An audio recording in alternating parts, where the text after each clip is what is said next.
Right, we are live. Hey guys, how's it going? Welcome back to the Kiwi Lads channel. We are back for the Rugby Championship 2025. The Springboks hosting the Wallabies here for match number 1. Bit later today, we get to see New Zealand taking on the Argentines, but the defending champs of the Rugby Championship will be in action here with a very exciting lineup and a lot of unpredictability about this year. For South Africa, looking through at last year's table, the way that it sat, South Africa, they had 5 wins from 6, just the lone loss to Argentina in a close fixture. But other than that, that points differential extremely impressive with plus 94, getting 24 points total, so a few bonus points along the way too.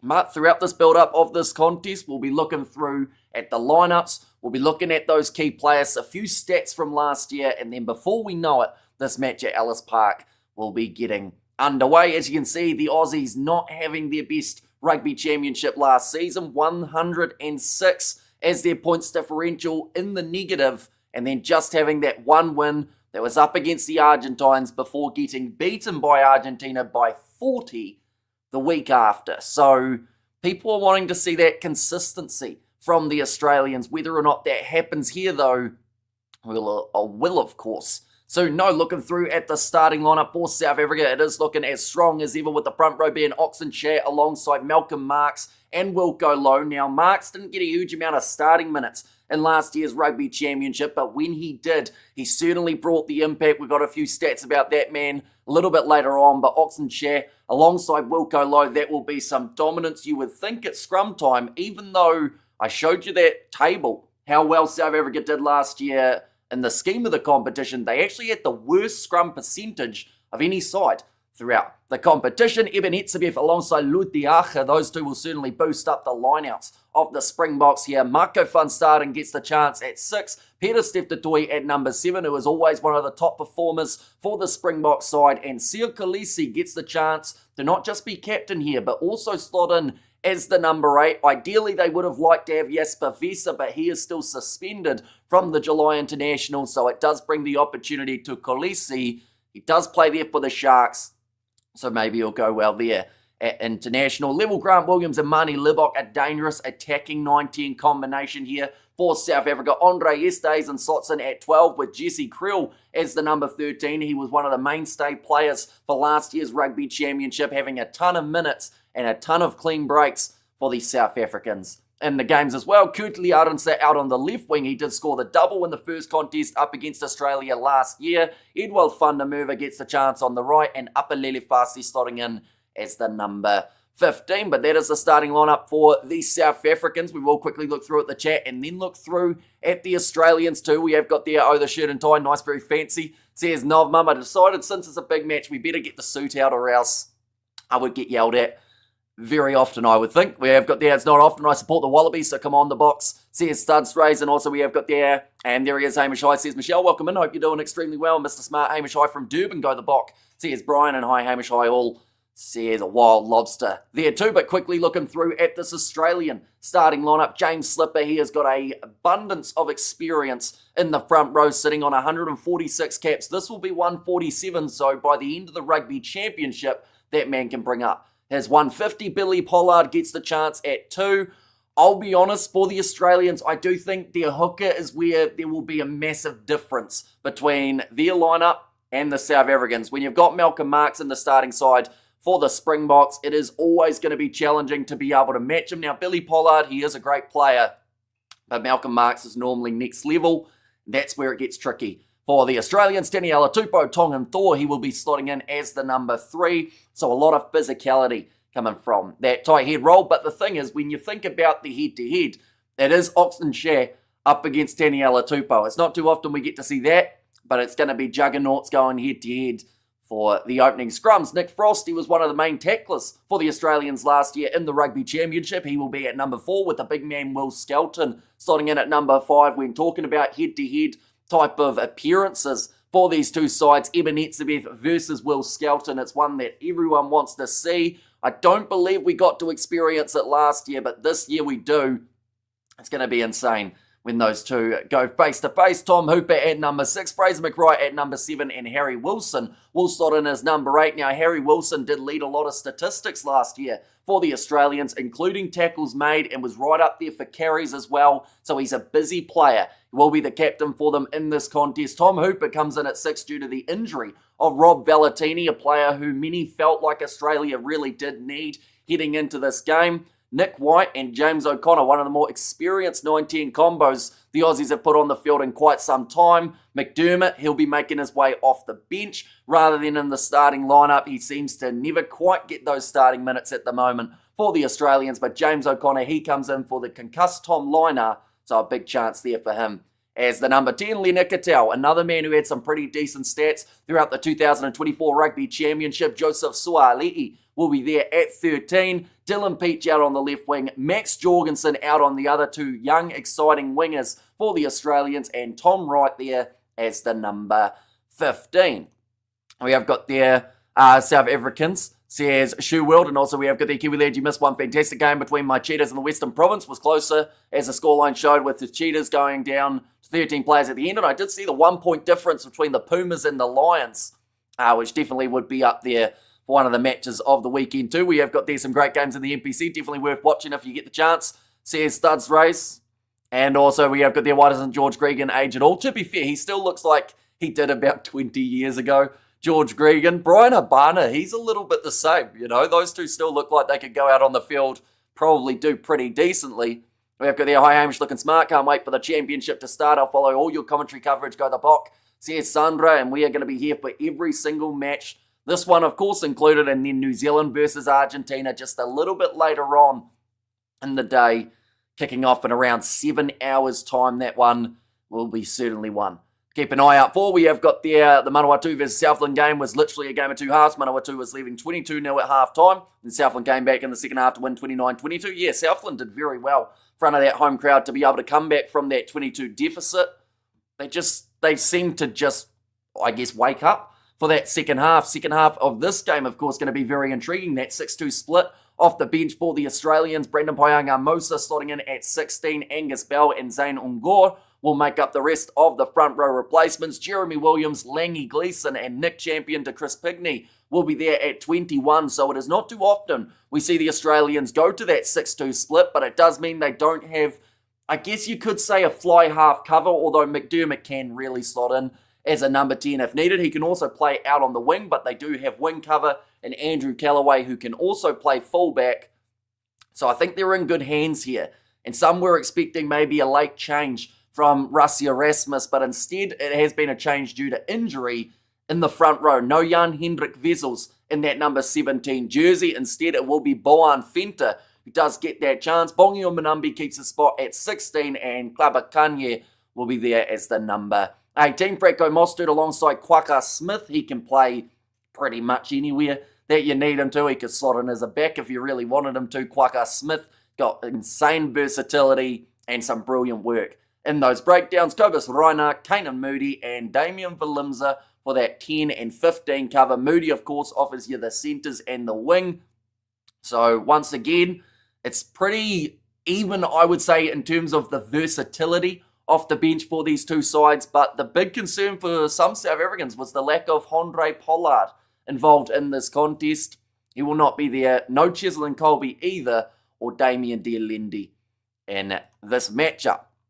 We're going to hide nearly everybody, nearly because lots aren't here yet. Says Bruce, and good afternoon from Cape Town, and just finished doing some fitness pizza in my mouth.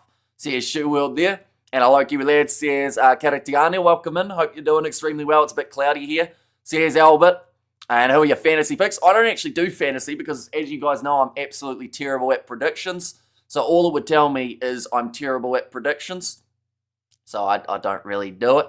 We have got the box by 22. Says SBG. And we have got the, hi, Mum is 75. We started thinking she was 70, 71, I think. And she appreciate every happy birthday wishes from you and everyone. Thanks, guys. Says Jacqueline. So big shout out and happy birthday to your mother. Maybe 75 by the sounds of it, rather than the earlier ages. And we're also predicting. What is your score prediction for today? I went 32-22, which is how you know this is not going to be the score in this matchup. There's only been about one match where we almost got a score prediction right. So, yeah, it probably won't be that close in that regard. It could be one-sided to South Africa, or maybe Australia can really hold their own here. Perhaps we see them cause a little bit of trouble. But looking through at what happened last year, first of all, for the South Africans, when it comes to their Rugby Championship, 2 big wins over the Australians in the first 2 contests, 33 points to 7 in the opening game of the Rugby Championship, and then 30 points to 12 the match for round 2. So not getting that close in either of those games, the Australians. Now, I will mention in that first match, the scoreline maybe doesn't quite represent how that match ended. Australia actually having around 90% possession for the last 10 minutes, but they weren't able to turn it into any sort of decent, substantial points in that regard. That second game, though, they weren't really in it. They had a better scrum in both of those 2 contests, though, which is why I'm so intrigued to see how Oxton Chat alongside Wilco Low will go here up against that Wallabies pack. In their next 2 games, they were able to beat New Zealand on South African soil 31-27, followed by 18 points to 12, both giving New Zealand bonus points for being within 7. But, of course, the end result of that Rugby Championship was South Africa at the top of the bunch. That loss to Argentina, it didn't seem to faze South Africa too badly, as they came out the next week and beat them by 41 points in the 29th of September fixture. So 5 wins from 6. Overall, I would say a very solid type of run from the South Africans. And this year, Rassie has made it clear he wants every single game to be a victory. That includes the Eden Park test. That includes the other game in New Zealand too, and the 2 matches up against the Pumas for this season. For the Australians, they had a very much so mixed Rugby Championship. Those 2 losses to South Africa right off the bat. Then from there, we saw them have a close game up against the Argentines where they narrowly snuck the 1-point victory. The week after, they didn't show up because 40 points difference between those 2 sides. The most points Argentina have scored in a Rugby Championship in a very long time. The most that they had ever scored up against the Australians in terms of the winning margin, and maybe it was even the most points ever scored by an Argentinian side in this competition. Next week after that, they almost beat New Zealand. So it was such a roller coaster of a season for that Rugby Championship campaign. 28 points to 31, and then the week after getting beaten by 20 up against the Kiwis too. So if they had been a bit closer in that first match, the trend literally would have been close game, blowout. Close game, blowout, close game, blowout. But unfortunately for them, that first match up against South Africa didn't quite work out that way. The Boks were too strong. The question is, will they be for this match at Ellis Park? In the chat, once again, we have got there, hi Hamish, you're looking the part, says I Lollipop. And also, hi Hamish, and everyone finally dusted off the shirt and tie, looking sharp, excited for this match. Says Lilia B, and boxed by 3, looking smart, mate. Hope you got off with a fine, says Kevin there. And also, I think Oz can give the Boks a scare for 60 minutes, but we'll be struggling in the last 20. That's the thing, altitude can play a big factor in this type of matchup, because the Australians in the British and Irish Lions tour, at times it seemed like they actually got better as the match wore on. But in this scenario, I feel like because of the altitude factor, that may not quite be the case, but few Lions players cross this lineup. Clubber Kanye off the bench, I do think that he's going to go very well in the second half. It's whether or not Australia's 6-2 can be utilised to perfection here, because that's what it's going to have to be. At the end of the day, they are taking on the world champs in South Africa. They haven't won in South Africa for over a decade. So for that to take place here, they would have to get, I would think, a near-perfect performance going for this matchup. How's it, Hamish? How's the channel so far? Very excited for this one, says Reno there. Yeah, I'm thoroughly excited for this matchup, as well as the All Blacks taking on the Pumas. The Rugby Championship finally back. It's been a long time coming. We've got November internationals just around the corner too now. So there's plenty of rugby. In fact, I've got a schedule here. These are the upcoming games of international rugby that will be taking place just in the next 14 or so days.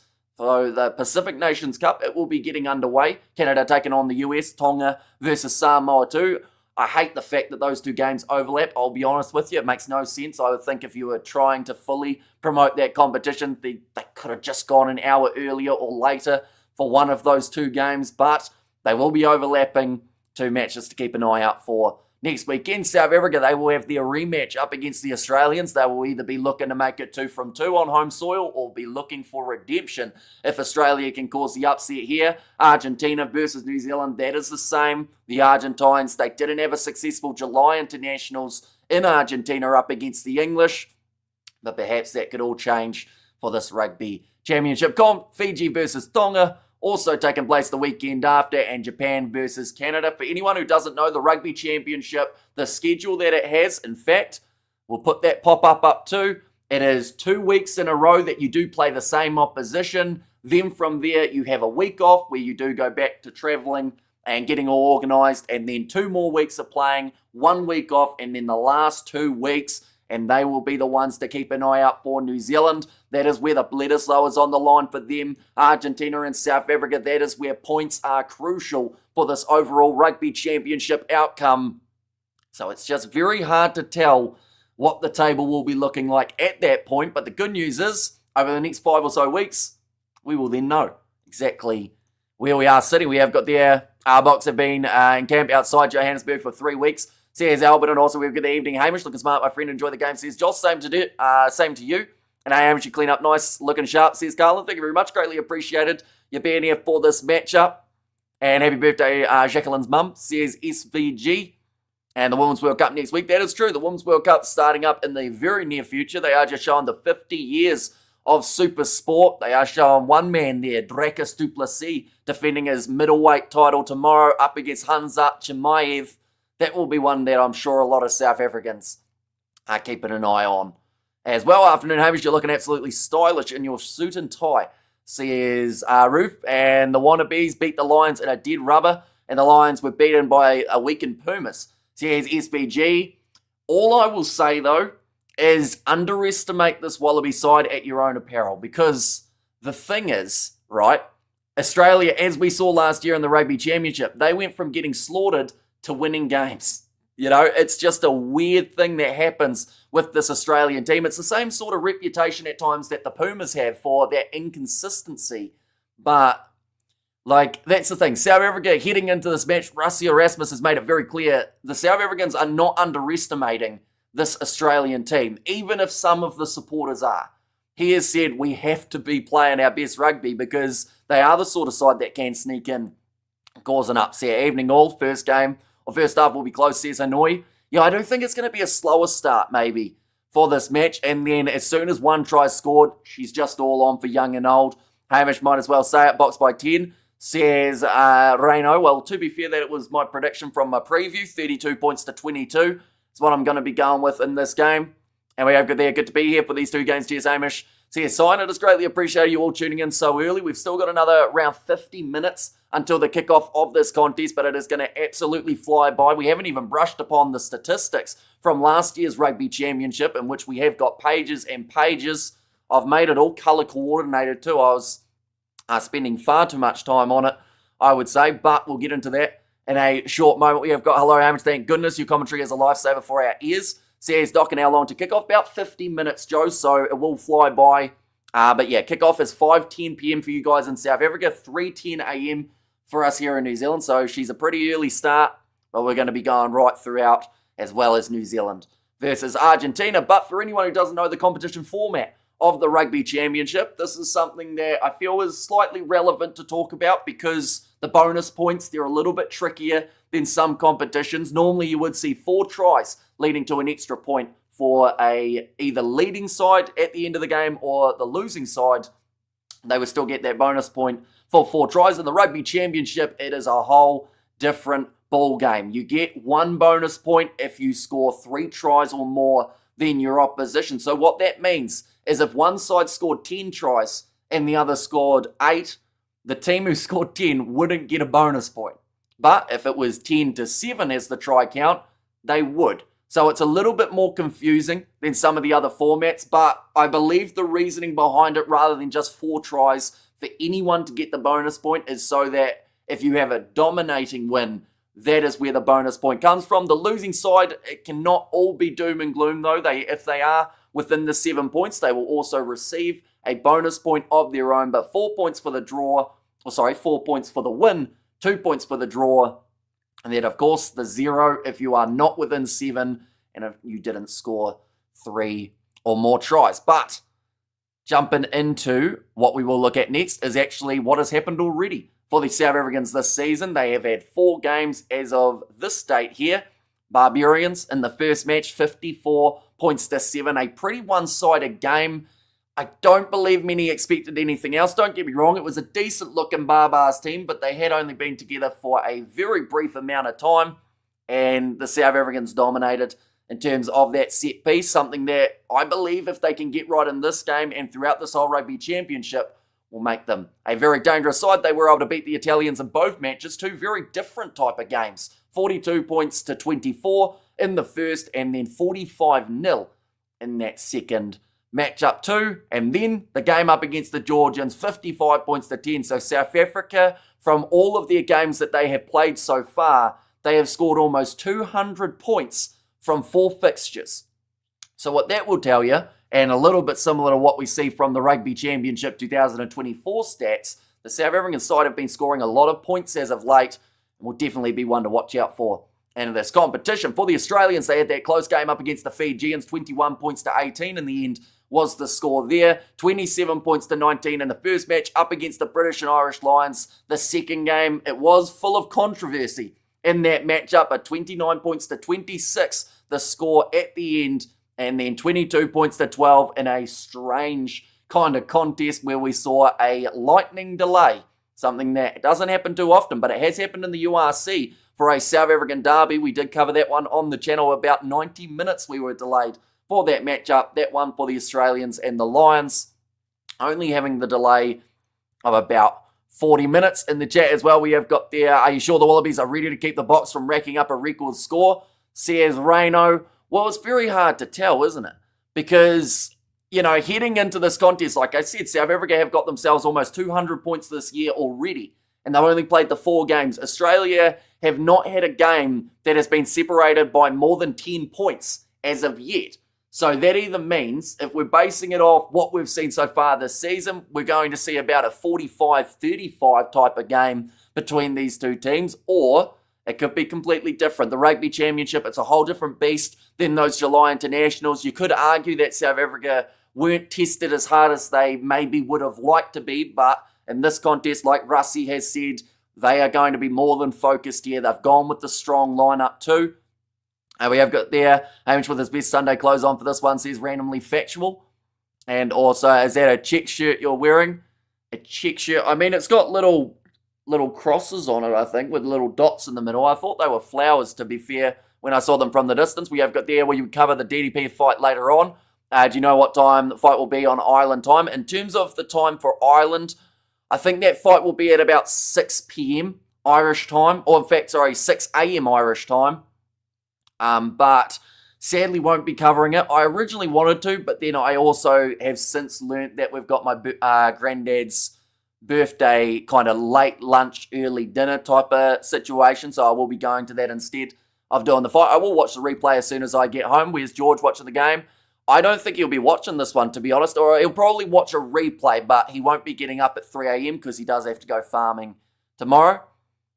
We have got there, would you consider a blazer or sports jacket to finish the look? Beige, white, off-white, or ivory? I mean, I've got a black blazer, but I didn't feel like I needed it for this match. We have got there Tom Wright. Will tire out his teammates by running from bad positions. Says it was there from Hanoi. And also Hamish can't keep up. Says Albert, this chat is going extremely quick. I will give you that. And looking sharp for this big one, Hamish says, Adrian, yeah, massive match for the start of this Rugby Championship competition. And that suit ties well with that suit. That tie suits well with that shirt. And this by far the best commentary. Wish I had found your channel earlier. Can't even listen to some South African commentators, says Krishna. Well, it is greatly appreciated you being here. We will be here for all of the matches of the Rugby Championship. Alongside that, we've got the other competitions. We cover a bit of the Curry Cup. In fact, we will be tomorrow for the Boland game. They do go head-to-head with the Bulls. Is George snoozing or is he watching as well? He will be sleeping. It's currently 2:30 a.m. here in New Zealand. Only the very committed New Zealanders, I believe, are getting up for this game because, of course, New Zealand going to be playing at 9 a.m. roughly New Zealand time. Up the Boks, what's your prediction? 32-22 in favour of the Boks. It's the one that I gave on my preview. What's the temperature weather, says Si. I haven't actually got a weather report yet. At the moment, they're trying to get me to save $100 on my car insurance. As we got ads here in New Zealand. And we have got there, we have time for Biltong chat. I'm not sure about the Biltong chat today. I know that tomorrow's game of the Carling Curry Cup will probably have a little bit more of the chilled out one where we do have more time to talk about food. Speaking of food, they're showing me now Burger King. It's currently 2:30 a.m. here in New Zealand. We have got there some wannabe and rice for dinner. Count me in, says Martin Meyer. Why not any Curry Cup matches today, says Mornay Lagrange, because we got quite a big build-up for this match, as well as the next game, New Zealand versus Argentina. So we were already going to have about 6.5, 7 hours of commentary. So I decided to skip those Curry Cup games and just enjoy what would be the first round of the Rugby Championship. We have got their Bok time, says Jimbo, and boo to the Box, says Bad. So I do want to know, ladies and gentlemen, today the Box is going to get a hiding. I do not know about that. I mean, don't get me wrong. Australia would love to cause an upset, but I don't see them winning this game if they do win it by any more than 10 points. If not, maybe even any more than 5. It's 18 degrees here in Johannesburg, light wind. Maybe looks like it might rain. Well, hopefully the rain does stay away. It looks a little bit overcast at the ground. Ellis Park looking far from full. There were a lot of talks throughout the week about the ticket prices for this game. A lot of people on the Instagram page of the Springboks saying that the ticket prices were far too high compared to some of the other games. So if you are in South Africa, was that, if you had the opportunity to go to the game, was it the price of the tickets that then put you off? Or did you just decide to bite the bullet and go anyway? And great one for Australia today, says Bad MSN. And Altitude will win it for the Box, says Tiger XI. And Rusty Box are never really complacent. No big upsets since he took over, says Tristan. And Viva Australia, says Bad.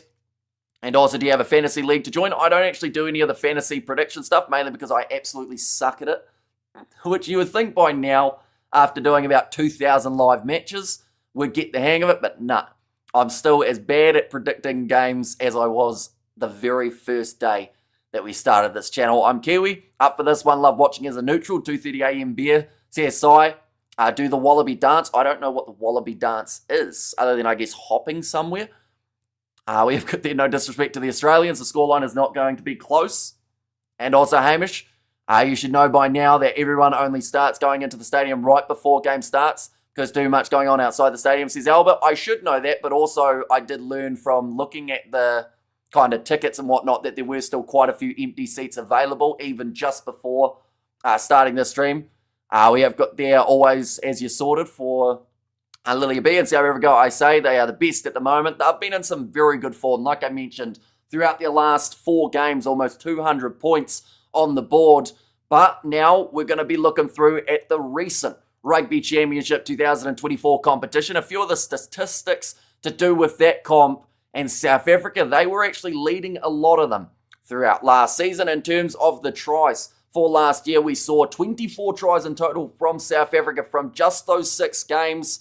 Now, Australia, they only scored 11 tries throughout their Rugby Championship campaign, so more than double for the South Africans in that regard. They were also first in that department, New Zealand scoring 22, and Argentina, to a certain surprise, I guess you could say, scoring the 20, although we do have to remember beating Australia by 40 points. That's where a lot of Argentina's tries did also come from. For the clean breaks, South Africa were leading in that statistic, 50 clean breaks throughout the Rugby Championship, New Zealand having 44, Argentina 34, and Australia were 26. So that is now 2 stats in a row that South Africa have been the top and Australia have been at the bottom. This next stat, meters carried, is no different. Here's a big number for you. 3,053 carry meters for South Africa across the 6 games. So averaging over 500 meters per match of the Rugby Championship. Australia, they had 2,176. So almost a whole 1,000 meters less than the South Africans. For last season, defenders beaten. New Zealand were actually the leading side for that department, 165, but South Africa in second with 139. Australia with that 120. So the thing is, looking at last season and looking at even just recent games, most people would say Australia don't stand a chance here. But every once in a while, this Australian side that have had inconsistencies and have had struggles can put something together. But it's in South Africa, at Ellis Park, at altitude. There are just so many layers to what will make this, if Australia can get the win, the fact that they haven't done it in 10 years on South African soil. There are so many storylines and so many little bits and bobs that make this a massive opportunity for Australia. But at the same time, it could also be a massive blowout for the South Africans. I love the fact that you're dressed for the occasion. Says Sunny Sky. Yeah, we normally do get the shirt and tie out for the Rugby Championship, or at least I like to anyway. Just because at the end of the day, this is one of the bigger competitions that we see throughout the year. The Six Nations is a bit the same, and then the November internationals, they are normally the time that the suit and tie come out as well. But there's some massive games throughout this year. We'll be looking through it, the November internationals, and what is to come for these sides as well. We have got there, it will either be a total blowout or box by 12. I don't think the Aussies have the engine to go for weighty against the Box at Ellis, which I think is why they've gone with that 6-2 split. But throughout those matches up against the Lions, to Australia's credit, they did get stronger as the match kind of wore on. That little bit more combination of price and safety around the stadium. Says Johannes there, and the Box can't even beat the Irish or the URC side Leinster. Says bad MSN. And also we have got the high from Cape Town. I think the Australians can actually take this round. My game intuition just leans that way. Don't know why. Says Herman. And sorry, Aussie, but your short-term pre-match confidence is about to come to an abrupt end. But the thing is, though, I don't think many Australians have got a huge amount of confidence in this team. And it sounds bad to say. But from what I've heard, I think a majority of people, you know, they kind of sent them off on the plane and said, see you later, we'll try and help you recover after those 2 weeks of what will be brutal rugby. But, you know, there's just that rugby championship upset that can happen every once in a while. And we saw many of them throughout last year. Argentina beat every single side.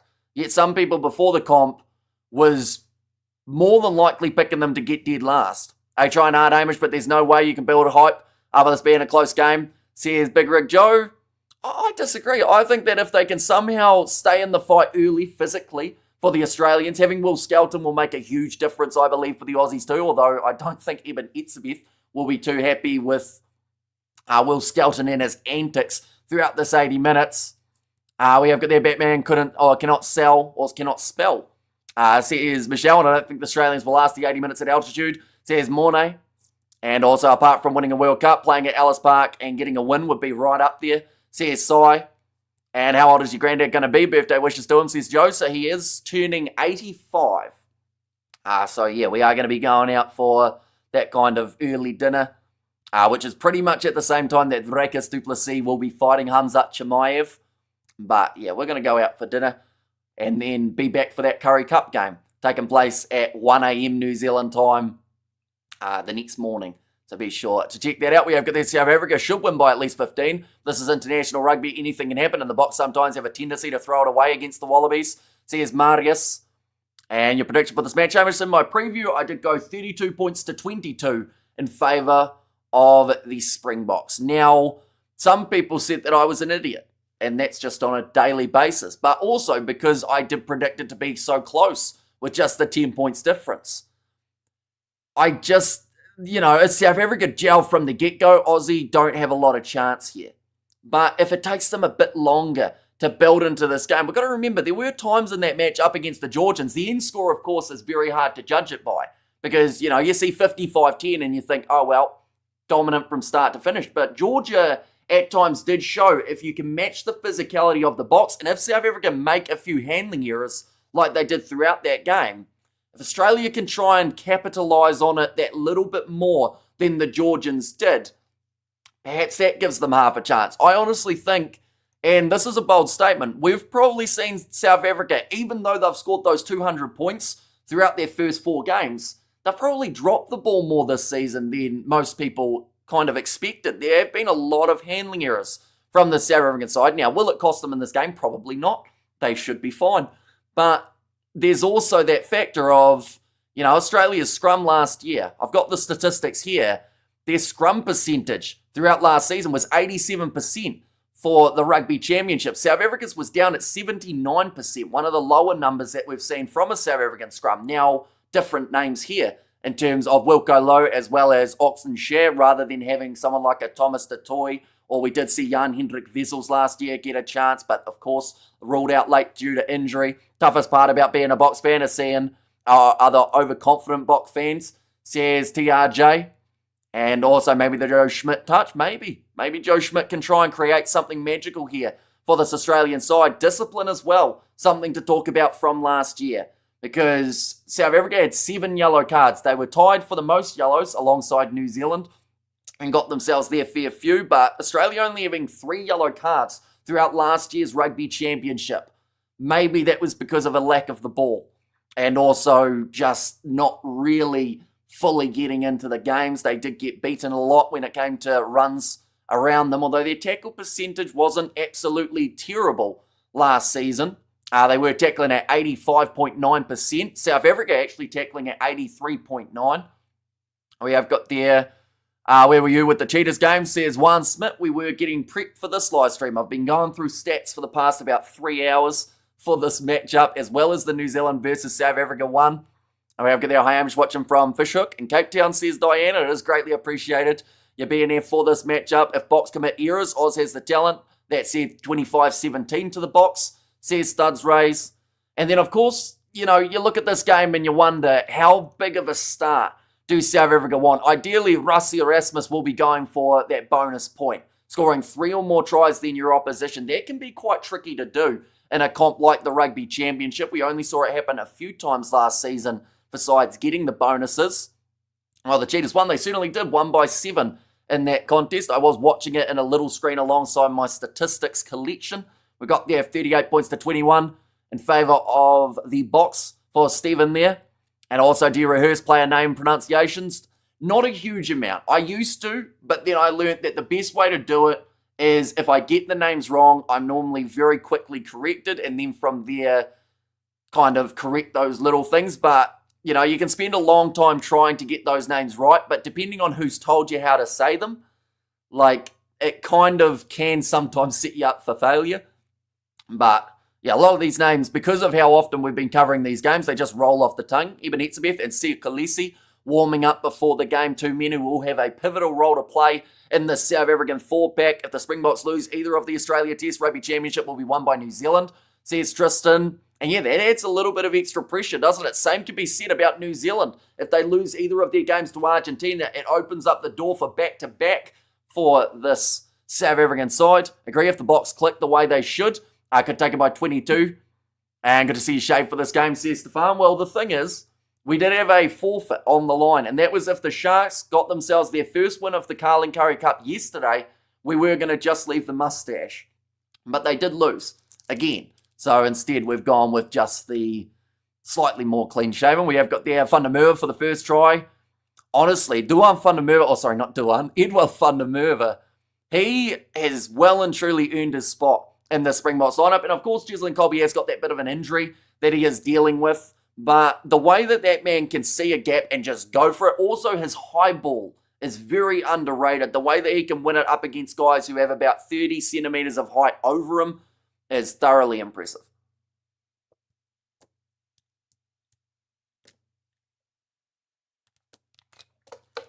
We have got there, and if both lose, then that's well off, says Tiger XI. Yeah, I mean, if both New Zealand and South Africa lost in this first round, first of all, that would be crazy because, to have 2 favourites lose in the opening round is almost unheard of for this competition. But if it did, the comp is wide open. And then every other games will mean just that little bit more. So if the Box lose, mullet haircut. I don't think I've got enough hair for a mullet, nor do I think I will probably ever have enough hair to pull off a decent mullet. I have to emphasise there again, says Lily B. Sorry about that. Yeah, for the Shark supporters, it has been a rough year for the Curry Cup. So the New Zealand game later on against the RG start at 11 p.m. South African time. That is correct. So a little bit of a late one for you guys in South Africa. God forbid no mullets. And that'll be crazy, says Sai.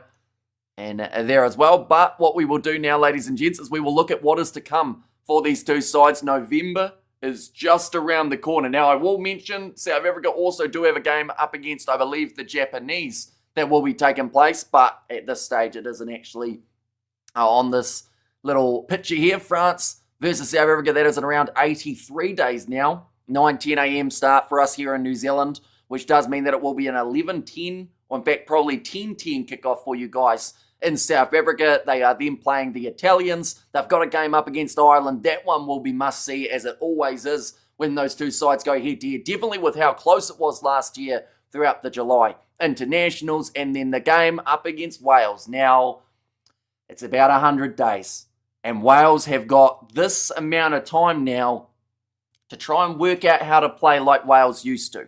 They did get themselves the win over Japan, though, so that was a massive bonus. They broke the huge losing streak that they were on, but they will want to get some sort of victory throughout the November internationals. Will be tough to do, but they have got quite a few tough sides just around the corner for the Australians. They have got the Japanese, they've got England, which will be a very entertaining one. Italy, Ireland as well. They had a close game last November when the sides played off, and then France versus Australia. That will be the game in under 100 days' time. It's crazy to think that in around 105 days' time, all international rugby for the year will be done, and then from there we get into the Rugby World Cup draw. We'll get to know exactly who will be playing who in that 2027 Australian Rugby World Cup. We'll be doing a live stream, of course, with that, and then some predictions along the way as well. We have got their Kiwi Lads Random Thought, but if one player in World Rugby had to play every position on the field, so a 15 made up of them, who you're picking? Okay, so someone who has to play in every single position across a whole back line, across a whole four-back, Quagga Smith. I think it's got to be Quagga, doesn't it? He's got some of the best versatility around the whole world.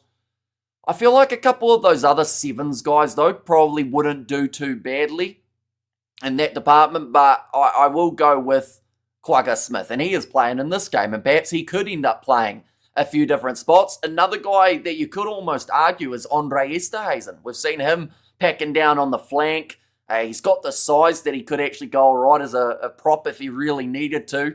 We have there, I'm sorry, but what is your prediction for Drakus versus Hamzat? Have you watched UFC? See, the thing is, a lot of people are saying that Hamzat Chimaev is going to win that fight. But I think the ones who say that just underestimate how much heart and determination Drakus du Plessis has. Because there have been so many fights where he's come in as the underdog and then he's gone out as champ. So I'm thinking Drakus.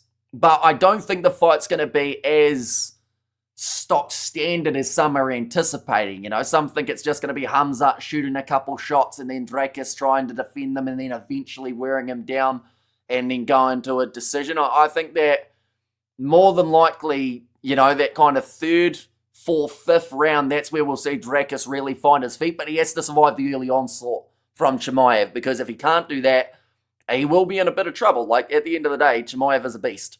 But Drakus seems to have that beast within that just makes him keep on going in a fight. We have got there this first round as a time for upsets. However, I'm rooting for the Springboks, says William there. How long till the kickoff? At the moment, we have only got around 25 minutes until the kickoff. So it has been absolutely flying by, and it will be just around the corner that it's going to be taking place. We have got Drakus for the win. They don't know what we know, says Cully Stain there.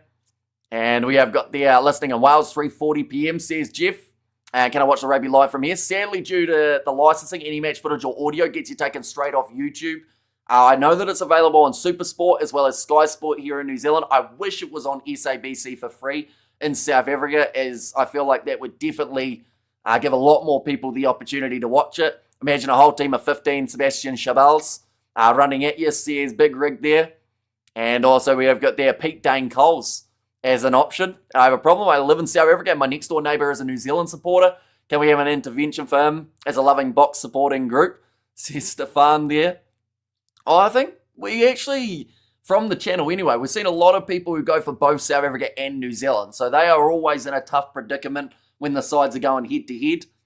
But there's that mutual respect there, at least for a majority of people there is. That Eden Park test match is going to be absolutely insane. Going to be covering that one on the channel. These games are going to be harder for us than the New Zealand game, says Martin Meyer. Well, that's the thing. There will be there'll be that 10 or so minutes at the start, I feel anyway, where South Africa may take that little bit more time to get into the game. Australia, they have been in action more recently. South Africa, they've had an extensive training camp. So I feel like the chemistry will be there. It's just getting into the match. But once they're in it, they are going to be very dangerous. I think South Africa will struggle when New Zealand says God's own.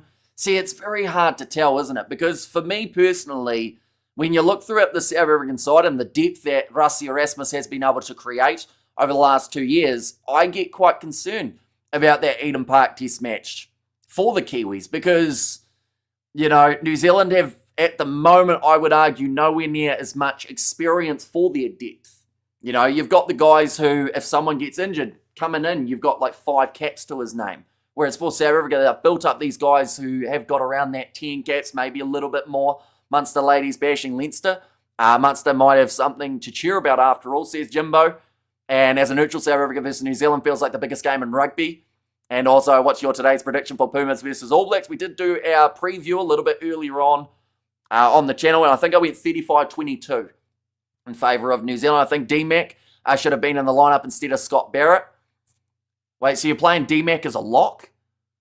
Or you're talking about Bowden Barrett maybe in that 10 jersey? An easy win for the Wallabies if they can hold on at the end for the fitness and the altitude. But yeah, we'll look through at the starting lineups once again, ladies and gentlemen, for the contest. It's Oxton Chat in the number 1 jersey alongside Malcolm Marx and Wilco Lowe slots in as the number 3. Eben Etzebeth and Ludiacha as the locking duo. Those two bring the physicality. Ludiacha, his line-out steals are underrated. Eben Etzebeth, he is an absolute tank of an individual, and him versus Will Skelton is going to be must-see.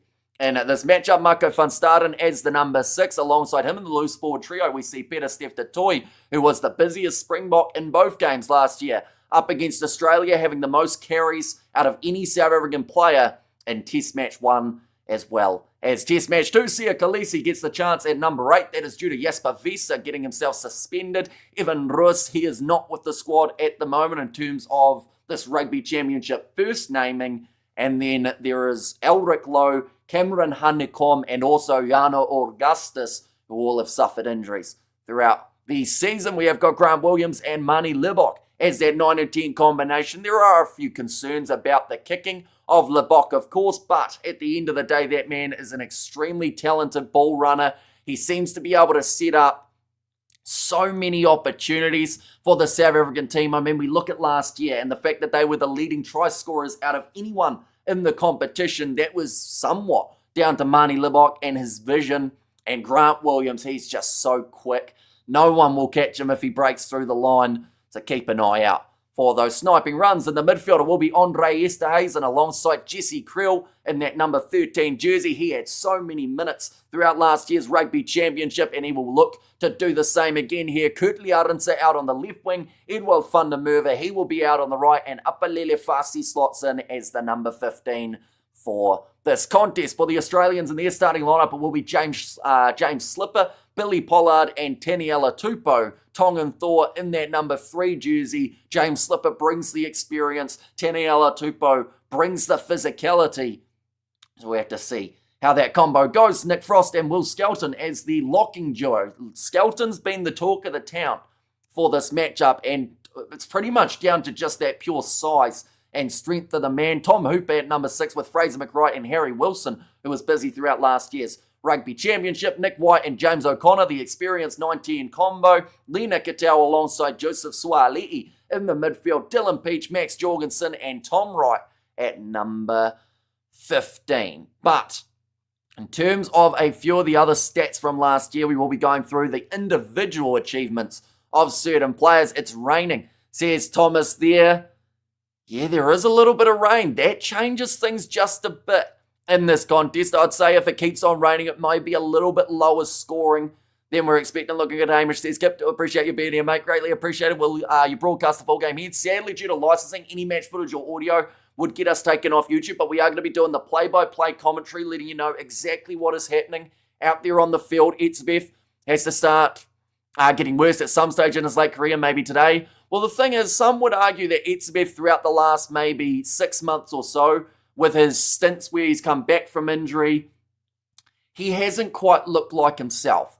Now, the thing is, he is still an enforcer. He's still a very physical individual, but they seem to have targeted him in that game up against the Italians. And you just wonder whether or not, that longevity, it's been there for a long time for Eben Etzebeth, but he's taken a few nasty head knocks over the last couple years. And eventually those are going to catch up to him. So hopefully he will get out of this Rugby Championship injury-free and he can make it to that next Rugby World Cup, as I do think he's only probably a couple more knocks away from sadly having to hang up those boots as a great Springbok lock. We have got there no early injuries for the Wallabies, says Doc, and James O'Connor is over the hill and climbing another, says Jay. The thing is, James O'Connor, he seems to have a resurgence about him. We saw him in Super Rugby Pacific playing for the Crusaders. He has still got skill, and some were disappointed that we didn't get to see that man get the opportunity up against the British and Irish Lions. They have got their South Africa on a 7-game winning streak against Australia at Ellis Park Stadium. And it's been over a decade since Aussie have beaten South Africa in South Africa.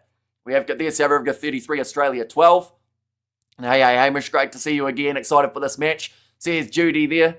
And also, except for Cobus Vesa, we don't really have a backup at number 4 lock, says Tristan, although once they come back from injuries, you've got someone like a Jean Klein in the mix. Who else have they got as a 4 option? I know that some people don't like him, but Salman Murat, he can play 4, I believe. And then I guess, there's a couple guys who I don't think would do too badly jumping over to that 4. Let's see what the change of the weather does to this game. And also goes South Africa, says Luther. Yeah, in just the last little while, it's got a lot darker at the ground. And the rain is now falling, ladies and gentlemen, for this match. O'Connor, good close at Super Rugby. Oh, that's not good. That sounds like losing my voice already. O'Connor, good closer at Super Rugby Pacific. Did he start many or play 80 minutes at all, says Studs Rays. He had a few games where he did get to start, but you got to remember the mindset of Rob Penny is the same with when Richie Mo'unga makes his way back, and that is the factor of he didn't want to use O'Connor as the main star in the fly half jersey. He wanted to give Reves Rehan as well as Taha Kamara those opportunities, but anytime that O'Connor came on earlier due to injuries, he did seem to do not too badly. Nice Ty says, Void, thank you very much. What does the date show? The 17th of the 8th, 2025. That is because it is the time in New Zealand that this game has taken place. As you can see there, 3:10 a.m. is when the kickoff is for us here in New Zealand, but it's a 5:10 p.m. kickoff for you guys in South Africa on the 16th of August. We have got there just enough rain to give them butterfingers, and I mentioned about it throughout the 4 matches we've seen from South Africa so far.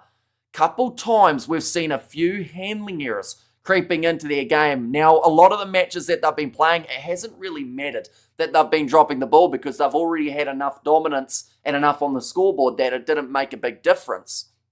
But, you drop the ball a few times here, little bit of nervousness can start to set in. And, you've got that scrum, the lowest percentage last year for the South Africans. Now, it wasn't this front row, though. And I feel like I have to keep on reiterating that because it's very different when you've got the Ox at the front alongside Marks and also Wilco Low. That can be very dangerous for the Aussie scrum.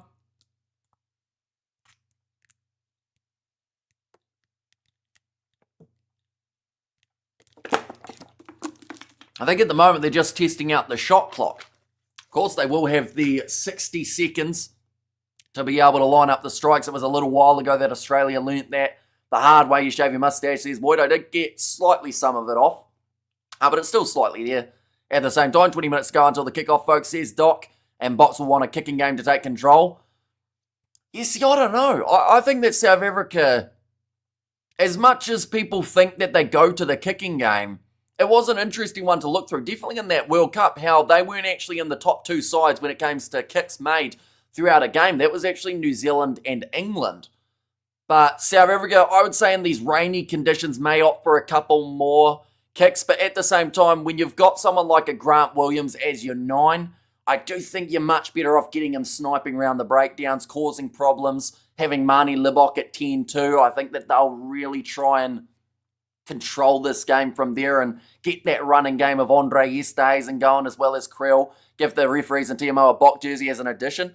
Says Doc and how's Hamish watching the game live today. Can't stay away from Kiwi lads, so we'll follow your commentary as well. Says Roger, it is greatly appreciated you being there for this matchup But what we will do, as we're only about 15 minutes away, is we will quickly look through at the top performers from last season's Rugby Championship. The leading try scorer of the comp was Caleb Clark. He had 6 tries in total, but there were 3 men on 4, Will Jordan, Malcolm Marks, and also Apalele Fasi. A bit of a shout out too to Peter Steph-Toy, managed to bag himself 3 tries throughout last year's Rugby Championship. In terms of the carries, Wilson was the head performer for the Australians with 73 carries throughout the competition. Peter Steph-Toy, he had 57, but overall the most of any player was Artie Savia. He did have the 89. For the clean breaks, Jesse Creel had 8 throughout last year. I mentioned about the fact that that man played a lot of minutes throughout the last year Rugby Championship comp. Arinsa, he had 7 clean breaks. Colby had 6, and Fasi had the 5. So it becomes very understandable why South Africa were able to have 50 throughout the competition when you consider that they had 4 men inside of the top 6 players for clean breaks. And the competition defenders beaten the most of anyone was Cheslin Colby with 21, the most for the Australians. Len Ikitau with 17, and also Tom Wright there with 15.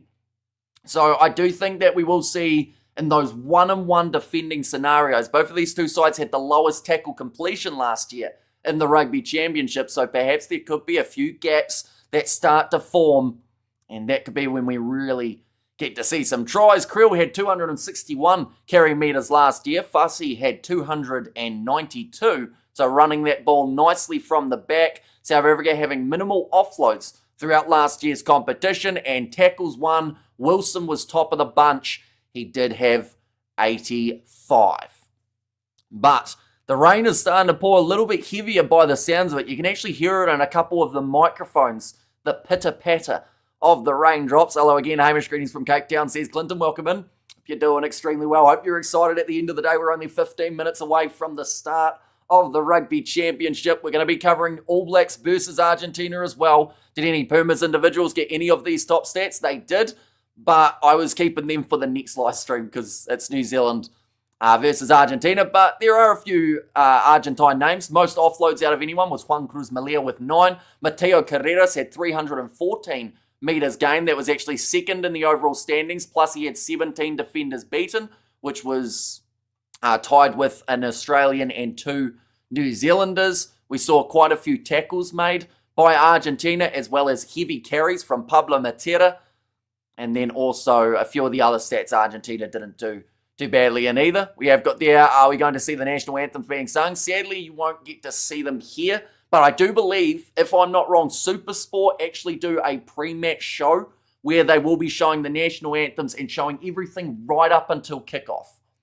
So if you do want to see the national anthems, I would highly recommend checking that out. But they do cut it off right when the match starts, unfortunately, which does mean that people don't get to see kind of that next stage. We have got there, Dapper Hamish says, Bill, do appreciate you being here, Bill. It is always great to see so many familiar faces. We are only sitting around 10 minutes away from the kickoff, ladies and gentlemen, so we are close to the Rugby Championship start. I want to know from you guys, who is going to win this match and what is your score prediction for this contest?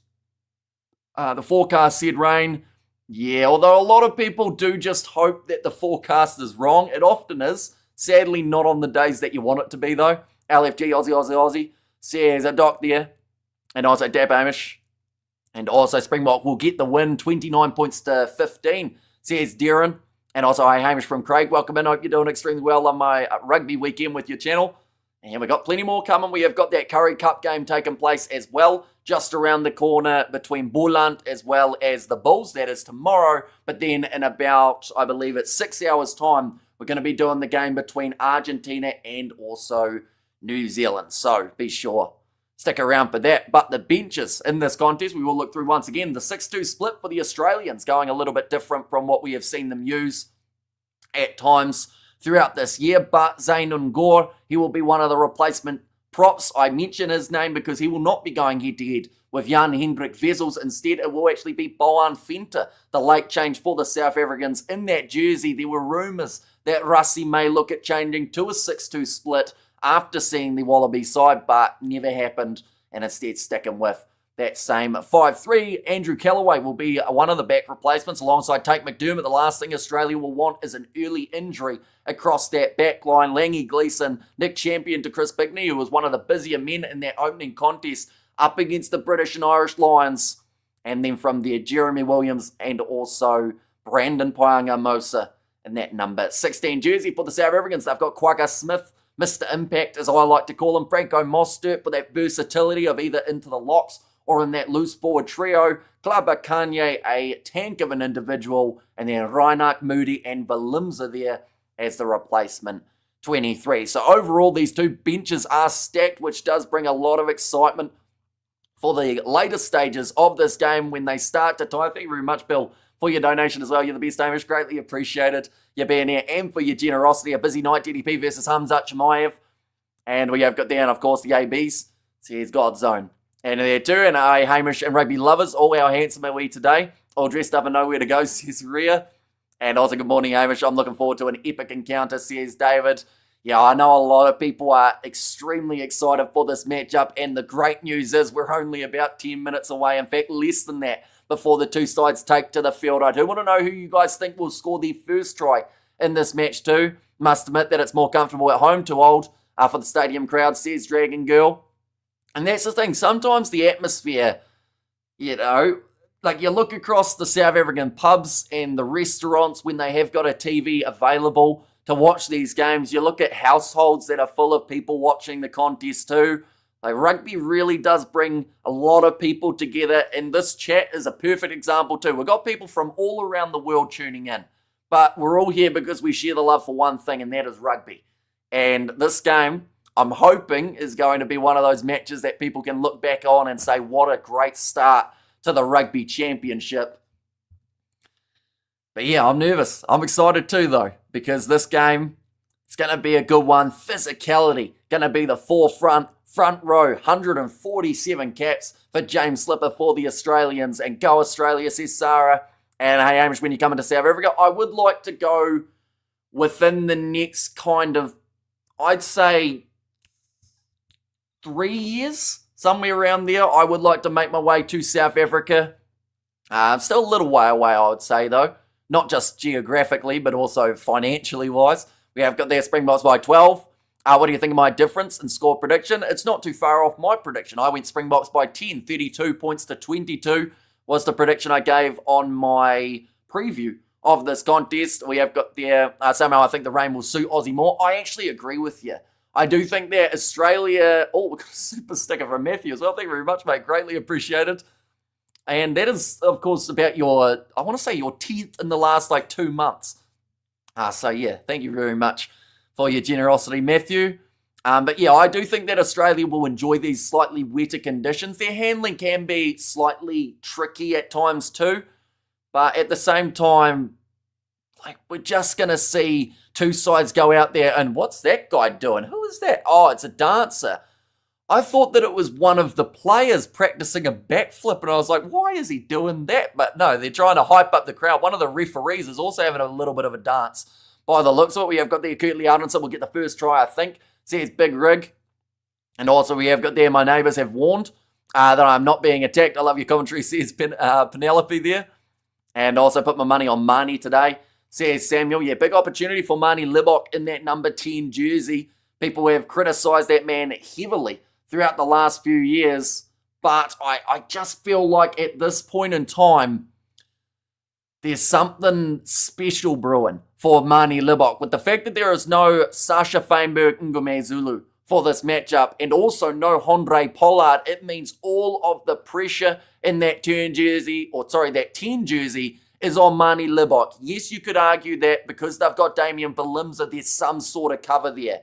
But at the same time, you just think, this is the big chance. And I actually do think if Marnie plays well here, he may actually be starting that game up against New Zealand at Eden Park. I know a lot of people are picking Pollard there, but maybe Pollard makes his way off the bench with Libok and Grant Williams as that 19 combo. We have got there, they actually streaming it here. Sadly, due to licensing, any match footage or audio would get us taken straight off YouTube with a copyright strike, but we will be doing the play-by-play commentary all throughout this one. Is Williams Labok the fastest half pair in the world right now? It's got to be right up there. In terms of that unpredictability and just that attacking flair, there's not many combos better than Williams and Labok, but the Aussies about to make their way out of the tunnel, led by Harry Wilson. He's got himself 26 caps. He was the leading tackler of last year's Rugby Championship competition. Also had many carries for the Australians, the weight of a nation on that man's shoulders, and he will be feeling the pressure. South Africa by loads, says Dennis. What time is the game? The game is kicking off in 5 minutes. Both sides making their way out of the tunnel right now, and then we will be into this matchup. These old legs getting tired. Says Doc there, and South Africa by loads, and 7 minutes ago, says Kelly Stain, I'm not confident, says Xavier. But yeah, they're playing the final countdown as the two sides make their way onto the field. The big man, Will Skelton. Everyone will be firmly watching him and what he does, what the antics will be out there up against the physicality of the box. Looking spiffy, Hamish, says heptagonal ghost, I should say. And Wilson, very underrated, keeps delivering. Great captain and good morning. Says Bite, welcome in. The Aussies are on the field, which now means there's one more side to make their way from the tunnel in front of an Ellis Park crowd that are bleeding green, or green and gold, I should say. Although, of course, the Wallabies, they're also green and gold in some regard. But here come the Warriors, first of all. And rain again going to be muddy. Says Greta, what was your prediction? I went 32-22 in favour of South Africa, but I do hope it is close in this matchup. A big crowd piling in, says Jimbo there, and kia ora from Western Australia. Welcome in, Marcel. We are, of course, going to be doing that match between New Zealand and Argentina. We will know at that point who is the top of the Rugby Championship table. And we have got there, Labok is a fantastic distributor of the ball. But you have to be a reliable goal kick against top team. Labok is not that man, says Sunny Sky. Although last year, Rugby Championship, 24 tries in total scored by these South Africans, more than any other side. And I can tell you right now, and I feel like this is not a rude statement by any means, if Andre Pollard started all of those games, the Springboks wouldn't have scored 24 tries. Marnie Labok has that X factor. But I do agree, you need someone who's going to nail a majority of the kicks. But Labok has been getting better off the kicking tee. So maybe this is the Rugby Championship where he, per se, comes of age and people start to really enjoy seeing that man as the Springbok. Number 10, we have got there, big up from South Africa. Says Taonga there, welcome in. And also, get your respect early. I don't get thumped, keep it nil. Says Shane, but both sides are out of the tunnel, which means now national anthems are just about upon us, and then we will be ready to go for this Rugby Championship match. Go Aussie. So New Zealand can get to number 1 ranking, says Godzone. And also we have got their box 42 to the 17 of the Australians is Yuri's prediction. And how's it, my cousin, says Wemma, welcome in. Of course, if you haven't already, do let me know who you think will score the first try of this matchup. It is going to be pretty eventful, I would say. The first kind of 10 or so minutes, we could see penalties, we could see drop balls, we could see scrums, lineouts, the lot. We have got there, which channel are we watching on DSTV? I believe it's 201 or 211 for this match, and sing us the anthems. I think if I tried to sing the anthems, everyone would leave because I was not blessed with a singing voice, unfortunately. We have got there, I get the chills when I hear that name, Labok. Says Rian, love a good African anthem. Says Sai, and Australia will get first score. Says Sarah there. And also, right, we'll start at 0-0, says Danielle in there as well. I have golf in the morning, but I couldn't resist not staying up for this game. Yeah, this is the type of game that I feel a lot of New Zealanders will be breaking their sleep schedule for. Of course, New Zealand playing at 9 a.m, but who wouldn't want to get up to watch the green and gold of the Wallabies go head-to-head with the heart and soul of the Springboks. The Australian national anthem, it has been sung. Then we will have the South African anthem, and then we're straight into this match. Greetings, says Sandra there, welcome in. How can number 1, or New Zealand become number 1 when South Africa are unbeaten for a lot of games, including New Zealand? It is all down to where Australia are on the rankings. That kind of system does work in some regards against the top sides because of how much you can drop. We have got their Oz plays, their best games at 3 a.m, says Studs Rays. And also take an earphone off just in case you start to sing, says Dennis, and perhaps the beginning of the end for South Africa. I well and truly disagree. I think the South African side, Rassie Erasmus, has built some insane depth over the last 24 months, And this side, in some regards, is only just getting started. Need that jacket the singer has, says Bill. And some serious brutes on show. Yeah, Ebenezer versus Will Skelton. It's been talked about massively throughout this week. You've got Oxenshire going head-to-head with Taniela Tupou when it comes to the scrums. You've got Malcolm Marks as someone who is extremely dangerous with line-out as well as scoring tries. The breakdown too. And then you've got Billy Pollard, a young man who still wants to try and prove himself, and what a proving ground it could be at Ellis Park in front of what looks like it's close to a sold-out South African crowd. The South African anthem being sung now as we get ready for this match. Up the box, says Zakia there. So I'm going to be kind of tired for golf, but willing to take the risk, says Pads Ablaze. And I expect the Springboks to be strong, says Marcel. Yeah, they have come into this rugby championship looking very good throughout their throughout their July internationals, having the 4 wins and racking up almost 200 points. What pants you got on today? They certainly do not match the suit, but I am wearing pants, so that's a big bonus. How's it from Kabuka? I always say it wrong. GQ to you, South Africa by 18. I like the fact that you just decide to abbreviate it because you know I butcher it every single time. We have got the not raining season in Johannesburg. It is raining for this match though. Unfortunately, it was forecast, and you know, as much as people hope that the rain would stay away, it has come in, and it could add that little bit more slipperiness into this match. Are there baby box in this team? No baby box whatsoever. But Klakane surely isn't a mile away from that Springbok call-up. Hassim Pede, Cheswell Euster with some of the biggest amount of pace that we've seen in quite some time for the Bok under-20s. And this will be a match to remember, says Zorro there. Did you ever have a snow fight with George? No, but he once threw a ball at me and it hit me in the head, but it was not a snowball. It was a cricket ball. We have got there for the love of rugby. Have a good game, Ben O'Keefe, says Bill there. But, ladies and gents, the national anthems, they have been sung. So we are now ready to go for this opening contest of the Rugby Championship. If anyone is new, of course, be sure to leave a like and subscribe. We're going to be commentating all of the competition alongside plenty more outside of it. We've got the Curry Cup tomorrow.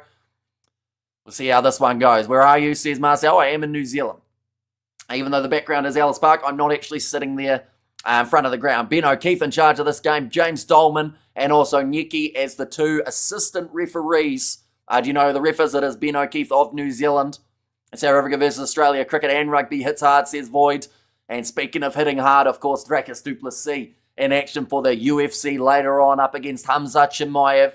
Fraser McWright just introducing himself to Ben O'Keefe, although I'm sure those two have met many times before. McWright has been known to get a card every once in a while. And go the mighty All Blacks, says Elvis. If Australia play like the last test, small chance, says Corin. Yeah, they have to start well, because as soon as Australia let the South Africans get a hold of them in this game, that's when they're going to be in a little bit of trouble, I feel. But if they can keep it close early, that's what gives the Aussies the best chance. But South Africa are favourites, as they should be. We're ready to go now for this contest. Jesse Creel, what a player he has been for the South Africans throughout the last 2 years or so. He had the most minutes out of any Bok throughout the last Rugby Championship. Nick White, though, to kick this one off. Australia getting us underway for the Rugby Championship 2025. And it's taken by Lud Diacha. South Africa with the position inside of their own 22. The elusive Grant Williams as the number 9 here. No Faf de Klerk for this first squad, but it's kicked downfield and knocked on by Tom Wright, who's normally pretty safe under the high ball, but Wilco Low passes across to Lebok, who slings the wider one out to Jesse Creel, pops it on the inside to the elusive Edward Fundermover, almost went through. South Africa 45 metres out from the line, short pop pass from Grant Williams to Lutiacha.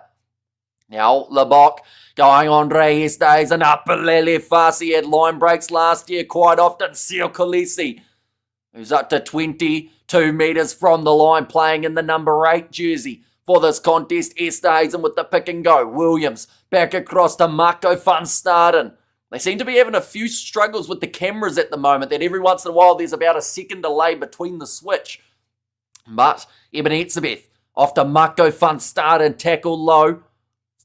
Gets that big chance at 6 due to the Khaleesi switch to number 8. Malcolm Marks tackled by Fraser McWright. 4 tries scored by Marks last year. Wilco Low now pick and go from Peter Steph-Toy. Fraser McWright trying to get in the turnover for the breakdown. LeBock off the fussy quick hands and the boxer in 90 seconds with Kutli Arinsa picking up from where he left off last year. He got a double up against Australia in the opener and he's got another one now at Ellis Park. Okay, then says Bads Ablaze, you're just using the backline. I don't think it gets much, I will say, easier than that for South Africa, but just very smart in the way that they played that one. They weren't trying to rush anything. There were no cross kicks or anything crazy attempted, but it was just phase after phase, and eventually Arinsa got that ball out on the wing, and as soon as it touched his hands, you knew he was going to run it in. But a very impressive try, and Will Skelton's down with an injury here. Ladies and gentlemen, I have no idea who hit him, but obviously whoever it was got him bloody good because he is staying down, and they are now assessing him. We'll go like this. Try scorers at the moment is not applicable for the Australians, but Marnie Libok strikes it straight between the posts, making the score 7-0 now in favour of the South Africans. So that is a quick fire start. Boxer on fire, says Carly, and hi mate, hope you're well, says Rasheen, hope you're doing very well too. And so excited, come on the box, do it, says Leslie. And we have got the, I came here from Supersport Stream, just ended, damn, I'm disgraced from the country. Anyway, how's it, man? Yeah, it is a shame that they aren't able to actually just show the game on YouTube for Supersport, definitely because they do have all of the licensing, but I guess it is down to trying to get more people to buy those Supersport subscriptions. Ludiacha claiming the ball again inside of the Bok 22, but what a start here for the defending Rugby Championship title holders of last season. Grant Williams kicking that ball, almost facing backwards with that strike of the ball. Williams this time put down by Tom Wright again and claimed by Eben Etzebeth. Tackled by Skelton. Labok off to the left again, goes over the head of Andre Estes and pops it to Apelele Fassi, who kicks it out on the full. And Australia now get their first attacking chance. Marnie's game management going to be epic, says Grayton there. We have got the out the box, says Sean's box 100-0. And welcome world champions. And it's live on YouTube now. Amish says Isaac. And also we have got there, this might be another 44-12 game, says Marius. And who scored the try? It was Kutli Arinsa, who managed to score that try off just a really good backline movement from the South Africans, claimed by Harry Wilson, uncontested at line-out time. Pollard crossed to Nick White with a short ball to Len Ikitau. Beat 17 defenders throughout last year's Rugby Championship. Put him at the top of the bunch for the Australian numbers. Nick White, now a little kicking behind it, even from Len Ikitau. Chasing after this is going to be Dylan Peach, who makes the tackle, or at least tried to, on Edward Fundermerva, who sneaks down the wing. That was high from Harry Wilson. And it will now be the penalty to South Africa. He knows how to bully Tom Wright, can't handle pressure, says Josh UK. And Ardens has scored, says Sean. I just love your commentary, says Leslie. It is greatly appreciated. Of course, anyone who is new, be sure to hit that subscribe button. We are going to be here for plenty more of the Rugby Championship. We are covering every single game, including the match between New Zealand and Australia, New Zealand and Argentina, which is happening in about 6 hours' time.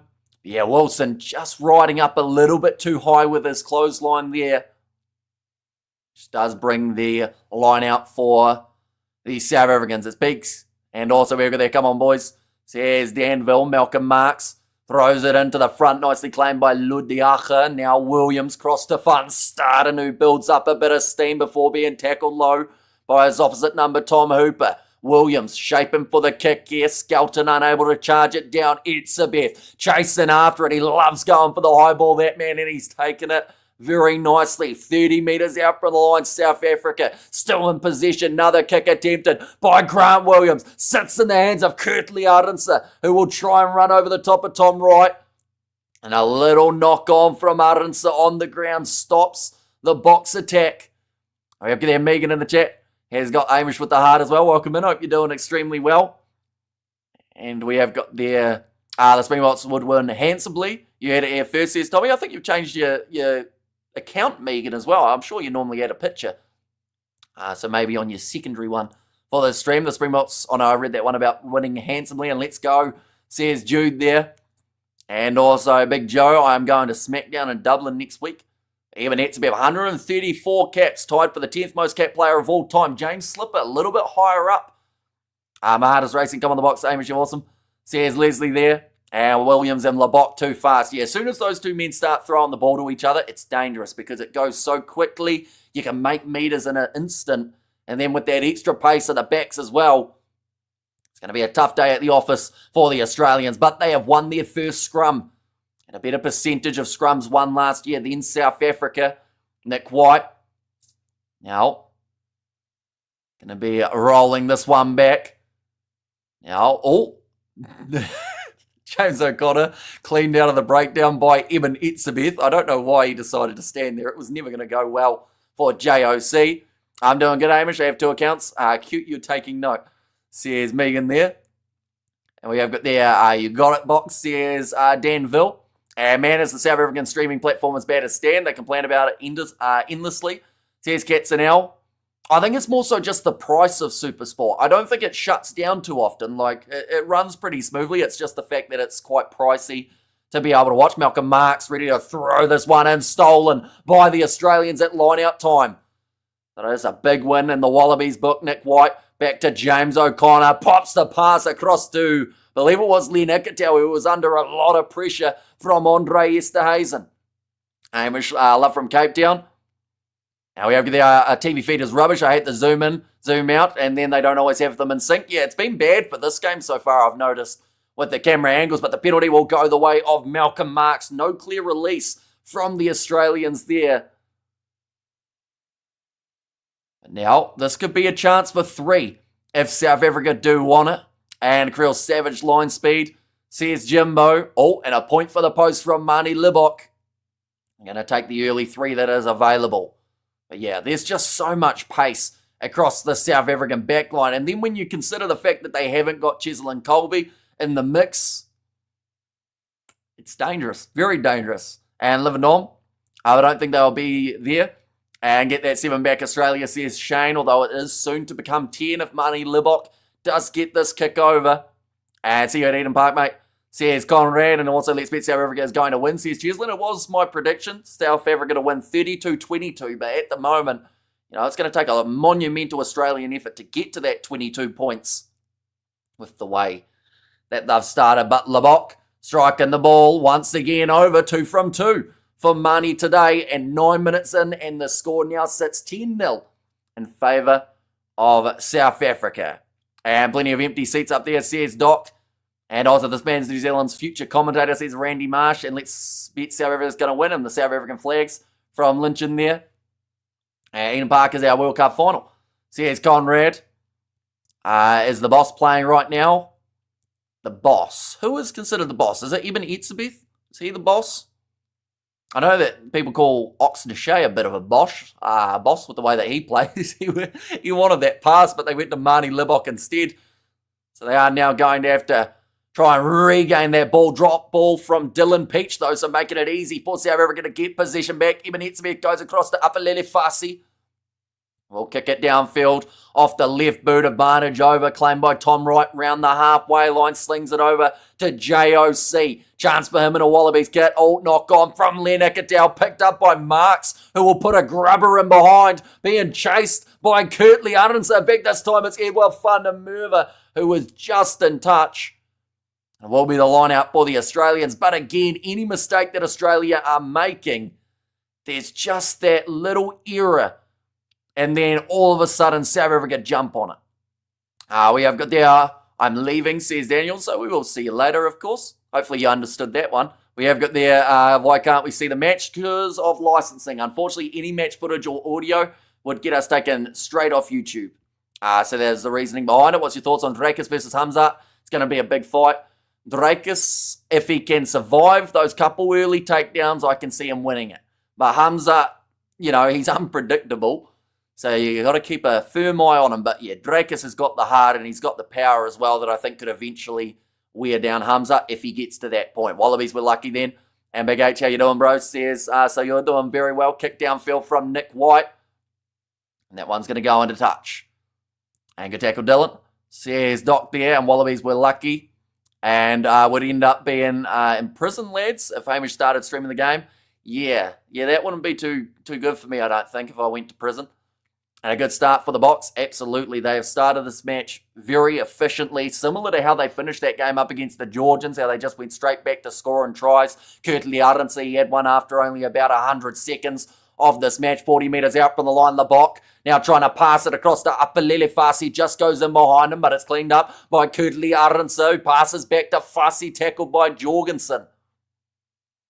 And Rekkers is the boss, says Shazza there, and good day, Hamish, says Daniel, welcome in. Now offloaded, keeping the ball alive. So we're actually having the least amount of offloads out of any team throughout last year's Rugby Championship. Jesse Creel, pace on the outside, goes to Peter Steptoe, another offload, and Andre Esterhuizen will score the second try. The Boks are on fire at Ellis Park here, and they do not look like letting up at the moment. They are going end to end and scoring tries for fun, but 12 minutes in, Andre Esterhuizen, no Damien Dialindi for this matchup, but it doesn't seem like it's going to make much of a difference there. Love your commentary, Hamish, as always. Keep it up, says does Neem. And also we have got there Hamish to share the Springboks history with Hamza. And also, good day. I cannot connect to watch the match, says Zachariah there. But yeah, great offload from Jesse Creel, then from Peter Steptoe to know that he had Andre Esterhuizen on the inside. Now 15 points already on the board for the Boks. Over set 100-0 may be correct. And beat the clock, says Boderick. I'm disgusted we can see 50-plus margin. It's hard to watch, says Katzenel. And, just bounces off the post for Marnie Libok and comes slightly out. So we'll leave the score at 15 points to 0. There's going to be a boring one-sided game, says Godzone. I will say it could be one-sided, but I don't think it's going to be boring. Because the way that South Africa have started their attack here, this has been a very entertaining way that they've been attacking. That was getting ugly quick, exposing Wallabies D. And I think this may be like 0, like the All Blacks in the UK. Sean there and Boks are never boring. Nicely taken by Dylan Peach, though. Ball retained by the Australians. And Hamish looking dapper in the formal wear, says Victor. Do appreciate you, mate. Sitting 40 metres out from the line, Will Skelton clearing out the breakdown. Nick White goes across to James O'Connor, who has had a slow build into this game. He's made a couple early errors, but at the end of the day, that is what happens when Joe Schmidt did back Tom Liner in every match. And then, of course, no Donaldson for this game either. James O'Connor rushed the fence on him by Jesse Creel. Bok players in off their feet. Will be play on with the ball in the hands of Australia.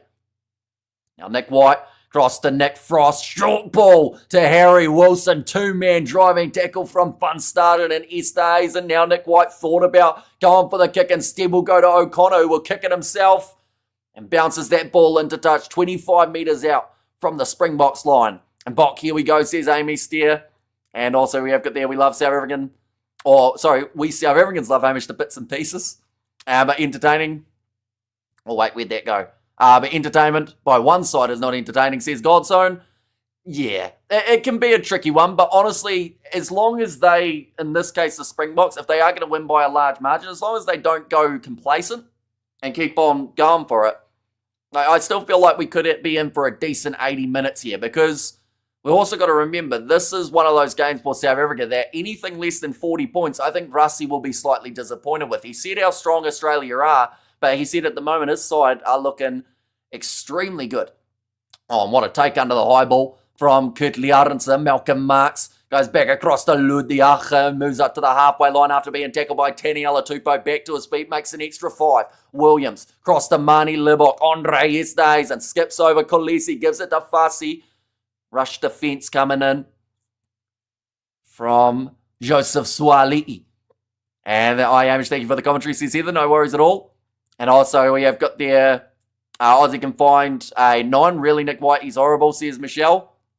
Now Williams, Libok, going off to Apalele Fassi, short ball to Esterhuizen, who couldn't quite get his offload into the hands of Van Staden. Now Fassi on the short side, tackled low by Max Jorgensen. He's had his hands full with the way that Arendse has started this game. Ludiacha, some solid carries from that man to Grant Williams, off to Marco Van Staden. Now trying to hold him up was Jorgensen. Still those post-contact meters and momentum still building for South Africa. Jesse Kriel thought he saw a gap. He's tackled by Suali'i. Now Fraser McRae onto the ball, gets the clean steal for Australia. Skelton finds Ikatel, tries the offload on the outside, almost kicked downfield, but James O'Connor has cleaned it up, gives it back to Edward van der Merwe, and Etzebeth now in possession as he's held up by Will Skelton. Found the offload again though. So already different tactics from what we saw in last Rugby Championship. They might have 20 offloads by the end of this game, which is how many they had after 6 last year. Another offload from Van Staden goes up to Kurt Liarense, showing off his step 10 metres out from the try line.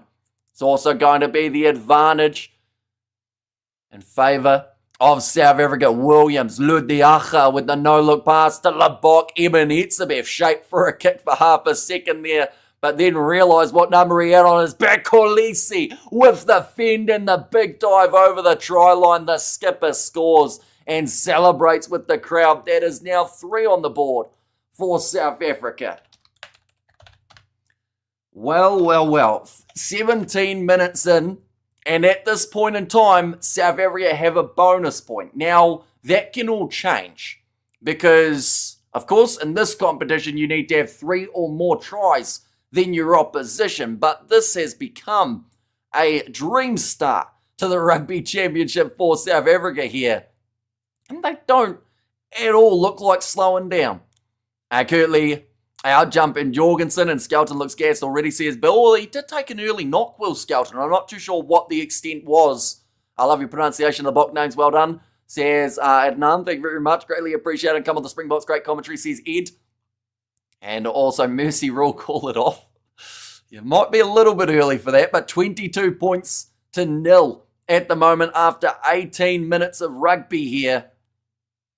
Marnie Libok controlling the game from 10. Grant Williams, that man being back is absolutely huge for South Africa. We saw the impact that he had his last performance. Basile Kolisi going through the gap in that number 8 jersey too. And Springbok starting to show off now, says Bruce. Now, it's going to be kicked off again by Australia. They did retain their last kickoff. And we have got their Aussies should just call it a day, I think, says Pads Blazer. Thank you very much, says Elvis.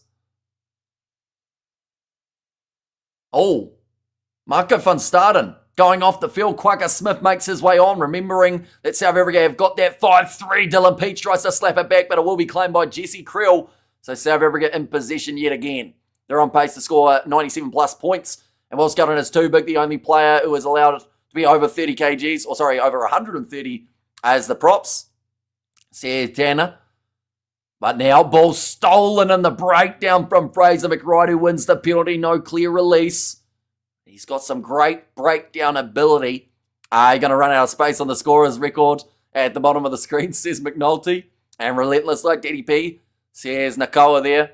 And Hamish, you're doing a good job calling this game, says Sandy. Thank you very much. Greatly appreciated. Of course, anyone who is new to the channel, be sure to hit that subscribe button. It is thoroughly appreciated you all being here for this match. We are going to be live all throughout the Rugby Championship on the channel. So be sure to stick around for that.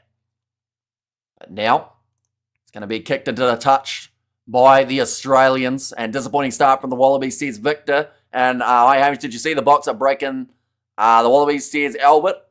And they need something here. And that one's going to be overthrown. Malcolm Marks trying to line it up, but nicely taken by James O'Connor. Australia, if they want any chance of even winning this game or getting close, they will need to score before the halftime break and stop the Springboks from getting through so easily. Taniela Tupou, that's going to be an advantage. Ludiaka coming straight back through the breakdown. James Slipper passes off to James O'Connor. Can't get through Etzebeth. The Springboks just adding so much physicality. Fussy is back there. Awkward bouncing ball. He does manage to regather. And it will now go back for the initial penalty in favour of Australia. And good luck, South Africa, says Siani there. And they need a miracle here. What is happening with the Wallabies? They have got off to what can only be regarded as an extremely slow start in this matchup. 21 minutes through already. This game's going to fly by, ladies and gents. But Will Skelton, he did run it forward initially, tackled by Wilco Lowe and then Nick White. End up getting taken out by Ludiaka. Will Skelton is too big. The only players that are allowed to be 130 kgs is props. You want your locks to be fast and mobile, and to be lifted for the line out, says 10 or 2.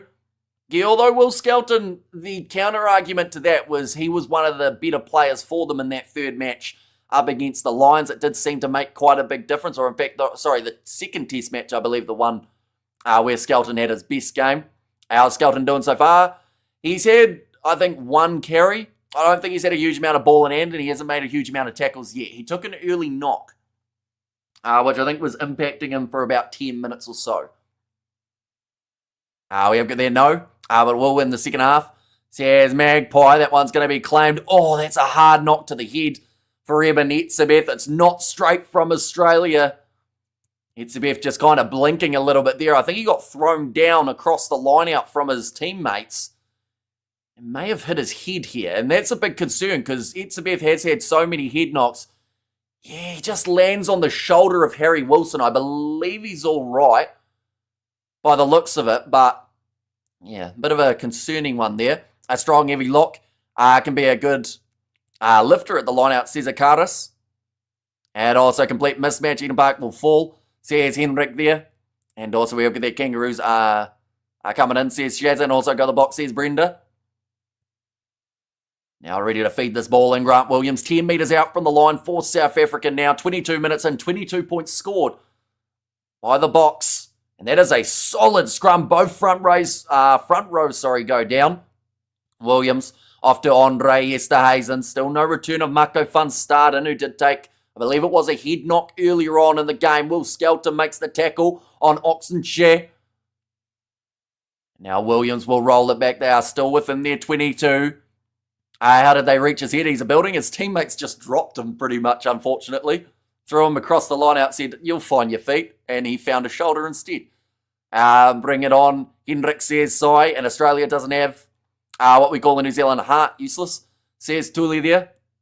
And Elevation Mate says Doc. And also we have got there, has the game been representative of, has the score been representative of the game? Yes.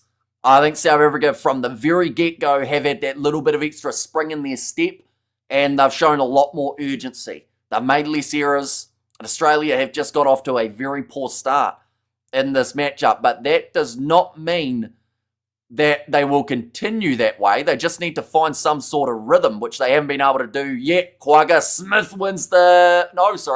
concedes the penalty due to not rolling away in the breakdown first. We have got there, Hamish. You killed me, says Shazza. Australia is not the same anymore, to be honest. They become bad in rugby, says Henry. South Africa have a spring in their step, says Big Rig. And also we have their good warm-up game for the destruction of Eden Park, says Grant. And also go the Bok. I expected more from the Aussies and appreciate the commentary too. Great knowledge too, says Badger. Do greatly appreciate it. Yeah, we had that hour and 10 build-up, which just absolutely flew by. We didn't even get to go through all of the stats that we wanted to throughout that time. I'm watching the game right now. Tom and Nick White need to be removed from the field, says Tuli. Now off to the right-hand side, Nick White tries a little chip in behind. Joseph Suali'i chasing after it. Awkward one there, but beautifully taken by Edward van der Merwe. It was close. If Australia had that little bit more of a lucky bounce of the ball, perhaps we could have seen first try for Australia by Ludiacha. Going around the breakdown again, Mani Libok playing a halfback. And pop it up to Oxenshire and then retreat into the pocket, waiting for Grant Williams to be ready. Either kick this one himself or go into the pocket, which is the option he looks to. Mani Libok of his left boot. It's a good kick downfield. Jorgensen thought about the quick throw, then maybe thought about how high off the ground they are. Not literally, but of course altitude-wise. Decided it may not be the best thing to do. The Aussie rugby team has taken pointers from the Olympics breakdancers. See, here's Sean there. Our Wallabies literally wobbling. And other Wallabies worn out after the Lions tour. Could this be the issue, says Rugby? I'd like to say no.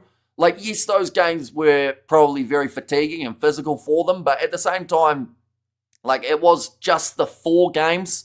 Since then, they've had a couple weeks, or in fact 3 weeks. Maybe, at this point in time, I would honestly put it down to just getting outclassed out there at the moment. And like I said, it could change, but for now, they are just the second best team out there on the field. Wishing you a day full of wins and good vibes. Says Siana there. And Jake was a good, says Henry, but now going for another box kick here for Nick White. He did the little shimmy so that Ludiacha would get himself offside. Oh, Jorgensen manages to claim that ball near the sideline. Looks for the offload, and Malcolm Marks is there. That's another factor in this game. Every time there's been an offload, James Slipper doing a roly-poly, but wins the penalty for no release. I'm going to say there Malcolm Marks is the one who gets penalised, but really he was just the man in the place. There was no one coming through to support him.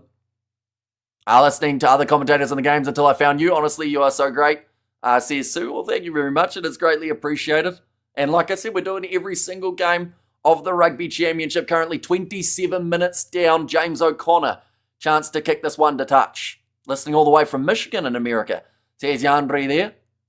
Now, I always find it awesome how many different countries around the world we've got covered on these streams. I haven't looked up the fixtures. Are we getting a shot at Eden Park? We hardly ever play New Zealand there. You certainly are. And what we can do is, boom, there we go. That one there. 22 days' time. It is now 21, but that's the Eden Park test. This next one, I believe, is at Sky Stadium. And then, of course, Argentina will be playing the Australians during those weeks. But now off to the left-hand side, Tom Hooper driven back again by the physical Malcolm Marks. Australia on the 22-metre line. Here comes a runner, Will Skelton, straight at Peter Steph-Toy. Nick White up to Harry Wilson. Had a lot of carries throughout last year's competition. Also a lot of tackles leading in that statistic. Nick White across to Will Skelton again. They've worked out how to take that man down. They just chop him down like he's a big tree. But Billy Pollard, 24 metres from the line for Australia, not really going forward at this point in time. Len Ikitau dragged down by his collar. Taniela Tupou tries the little shuffle, but Marks is up for it. And no advantage that is going to be for offside against South Africa. Tom Wright goes to Joseph Suali'i, trying to find some X factor here for the Australians. Len Ikitau pops it up to JOC, looping around for Len Ikitau. Pass on the outside to Peach, and Australia will score their first try of the Rugby Championship comp. And South Africa says Lorraine. And now I think I just heard Ben O'Keefe say we're going to have a look at it. So I think something will just be checked here. Oh, okay. That was actually Ben O'Keefe. I heard him talking to Sia Khaleesi, and he said, Sia, you're very close. Multiple penalties down this end of the field. So South Africa, they can find themselves going to the bin. Boxer definitely on fire. Says Zelda there. And we have got there, the Eden Park game is the only game that matters, mate. Well, Rassi has said he wants to win every single one for this season. We got the donation as well. Greatly appreciated. Thank you very much from Johan a little bit earlier on. And then also, we have got the donation from Sayur as well. Thank you for all you do. Thank you very much for your generosity. But James O'Connor strikes the ball, stays out to the side. So after 29 minutes, score now sitting 22-5 in favour of the Springboks. And we have got there, we will play New Zealand in September. This Rugby Championships in the Boks are defending it. Won it last year, we are the champions, it's in our blood, says Simongile. And also seems a little soft, unfortunately. Boks need to keep the standards up, says Studs Race. And it looks like Marco Fun's starting. The benefit for South Africa is he will be able to make his way back onto the field. And that is going to be for Quagga Smith. Or at least it seemed like they were about to make that change.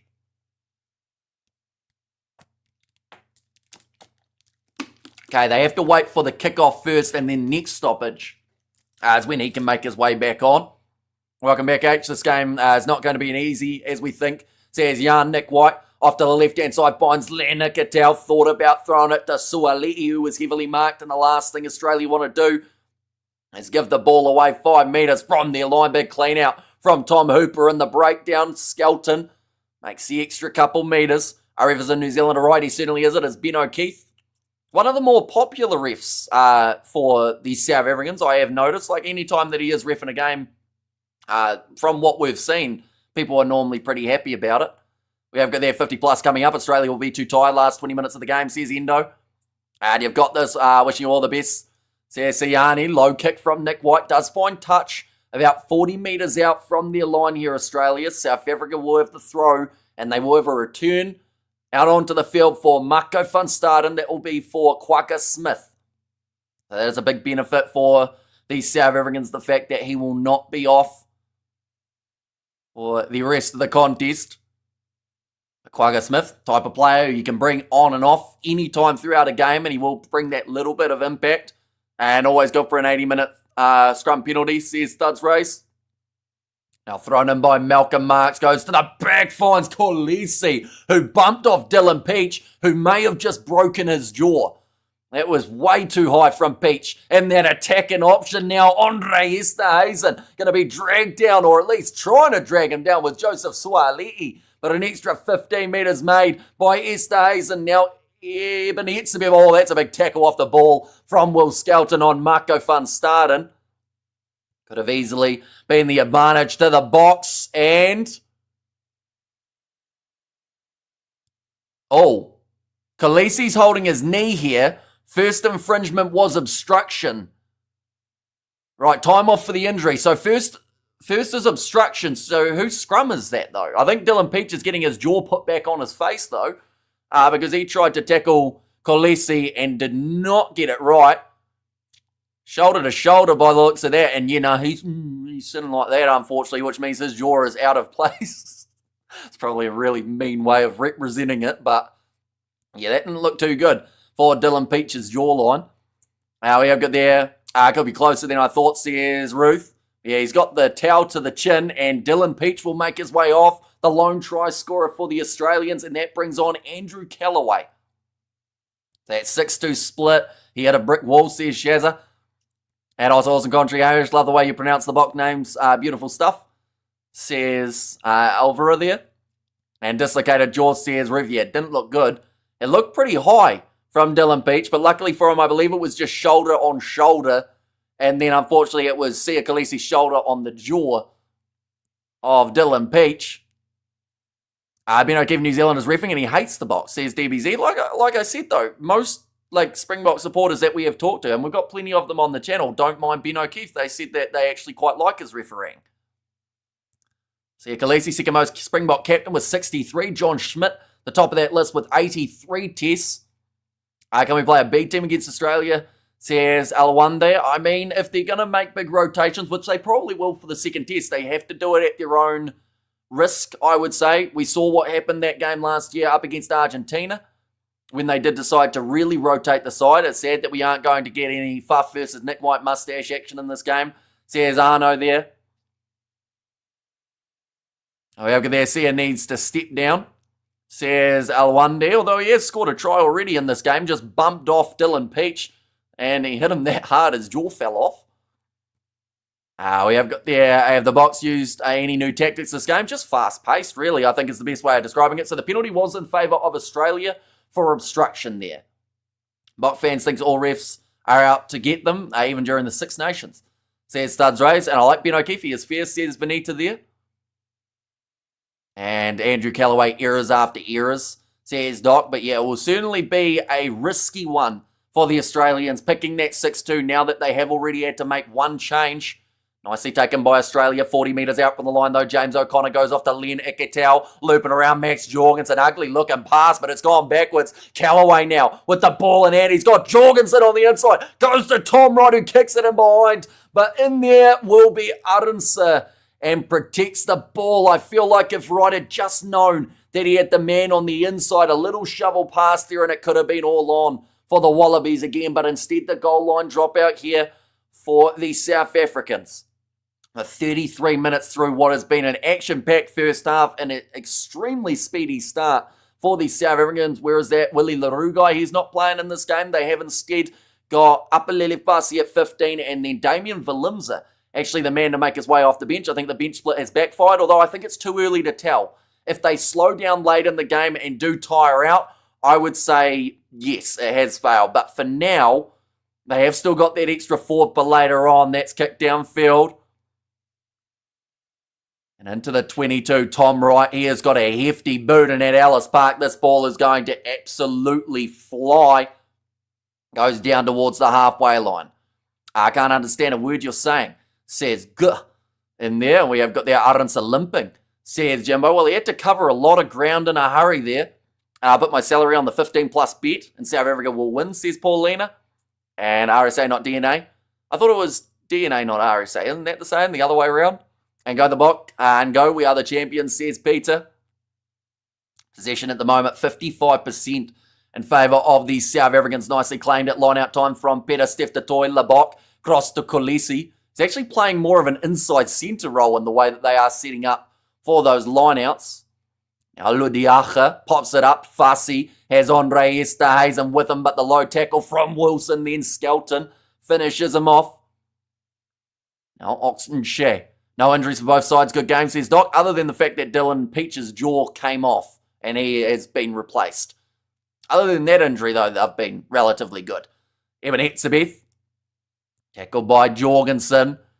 Grant Williams cross to Ludiaga. His distribution throughout this game has been pretty impressive here for the Boks. He seems to always be thereabouts next to the breakdown and then can pop it up real quick. Now, Xio Kolisi, tackled by Tom Wright, as well as Andrew Callaway, who went for that steal at the back of the breakdown. Williams wrestled down, but first gets his offload to low. Nelton Shea, the props linking up. Fassi gets the ball from the box. 2 men on the outside, but he cuts inwards, and he'll be taken down by Harry Wilson.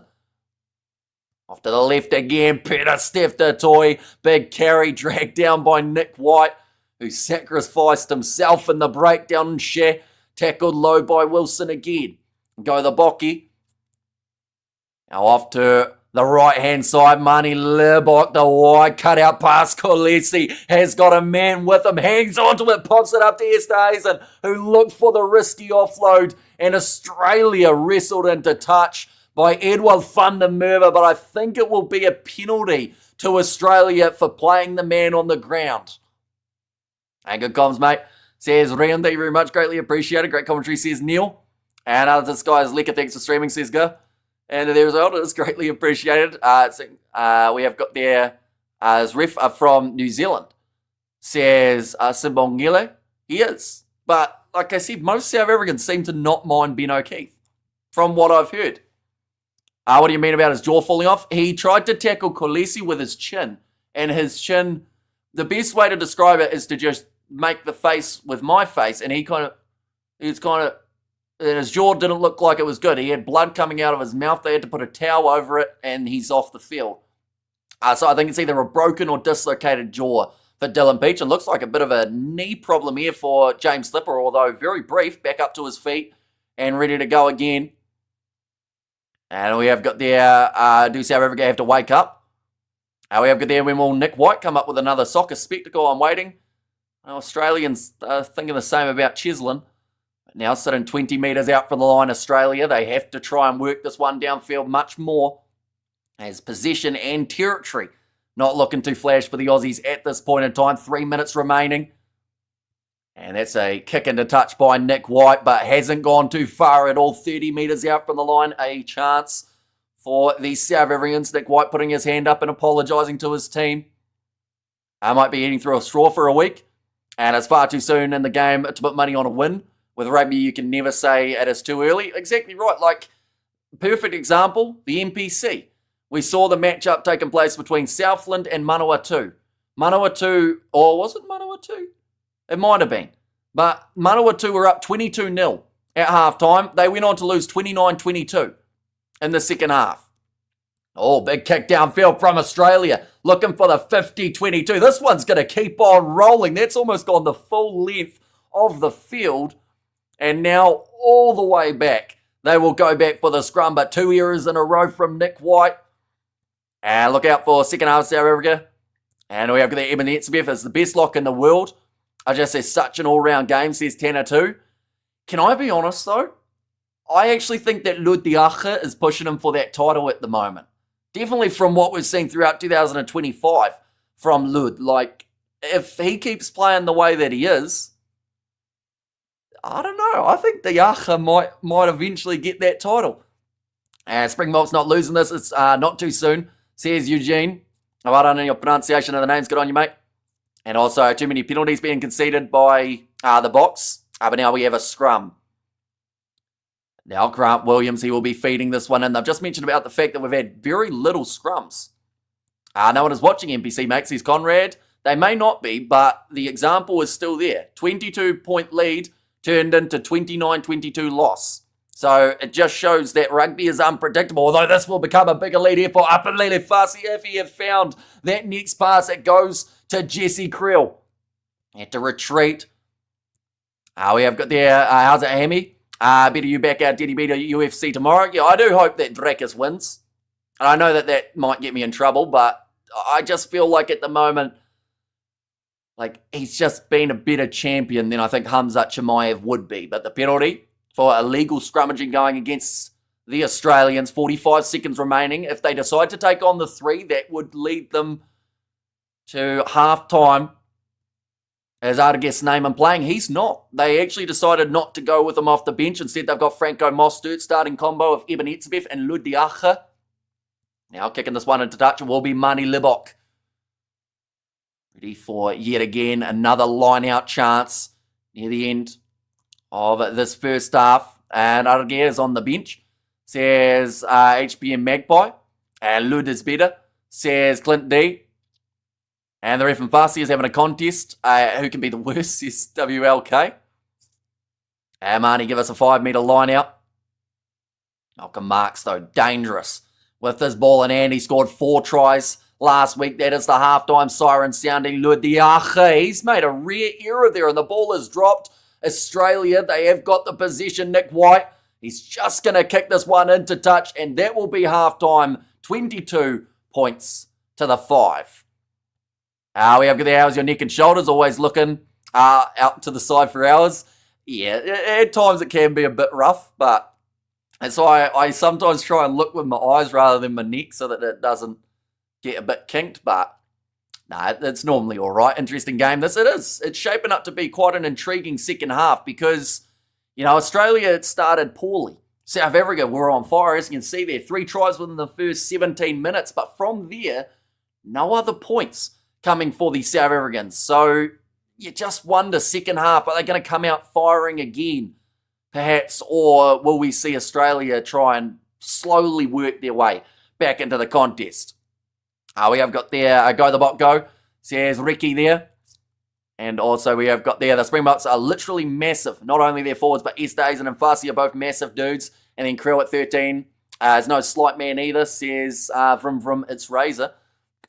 We have got there as well Franco Mostert as a low-key monstrous. And the fact that he can play lock and loose forward for Franco Mostert too, you know, that little bit of extra versatility does go a long way. We have got there, some of these comments are talking a lot of, no sense, hateful towards Marnie and Sia.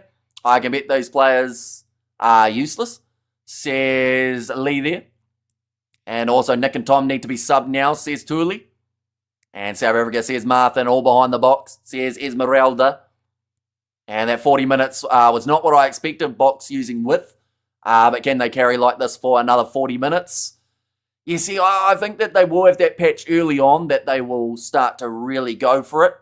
I thought the news articles were saying that the Box will struggle. What a waste of fake news. Says, just the thing is, though, the Box were never really going to struggle in this match, were they? Like, maybe it was going to take them 10 minutes to gel. That didn't happen. They gelled within about 5 seconds, and Kurtley Arendse scored in 90. But the thing is, Australia were always the underdogs heading into this match. No matter what spin or anything that newspapers want to do, Aussie haven't beaten South Africa in South Africa for over 10 years. And they haven't beaten them in the last, I believe it's 2.5 years. So, you know, like, it was always the chance that the score would look a little bit like this. Like, my score prediction, I think, is looking all right at the moment. 32-22 is what I was picking in favour of South Africa. I could see them getting 1 or 2 more tries, maybe taking an early 3 in the second half if it's in the middle of the park. But they'll also be chasing that bonus point in this contest and trying their best to get the full 5 available from this matchup. Definitely with some of the tough games that are coming later on. I'll say this, or I'll say that's an Aussie reality check done. Says One Beer Bosch. And why a Box slowed down, I think it's just been a couple errors.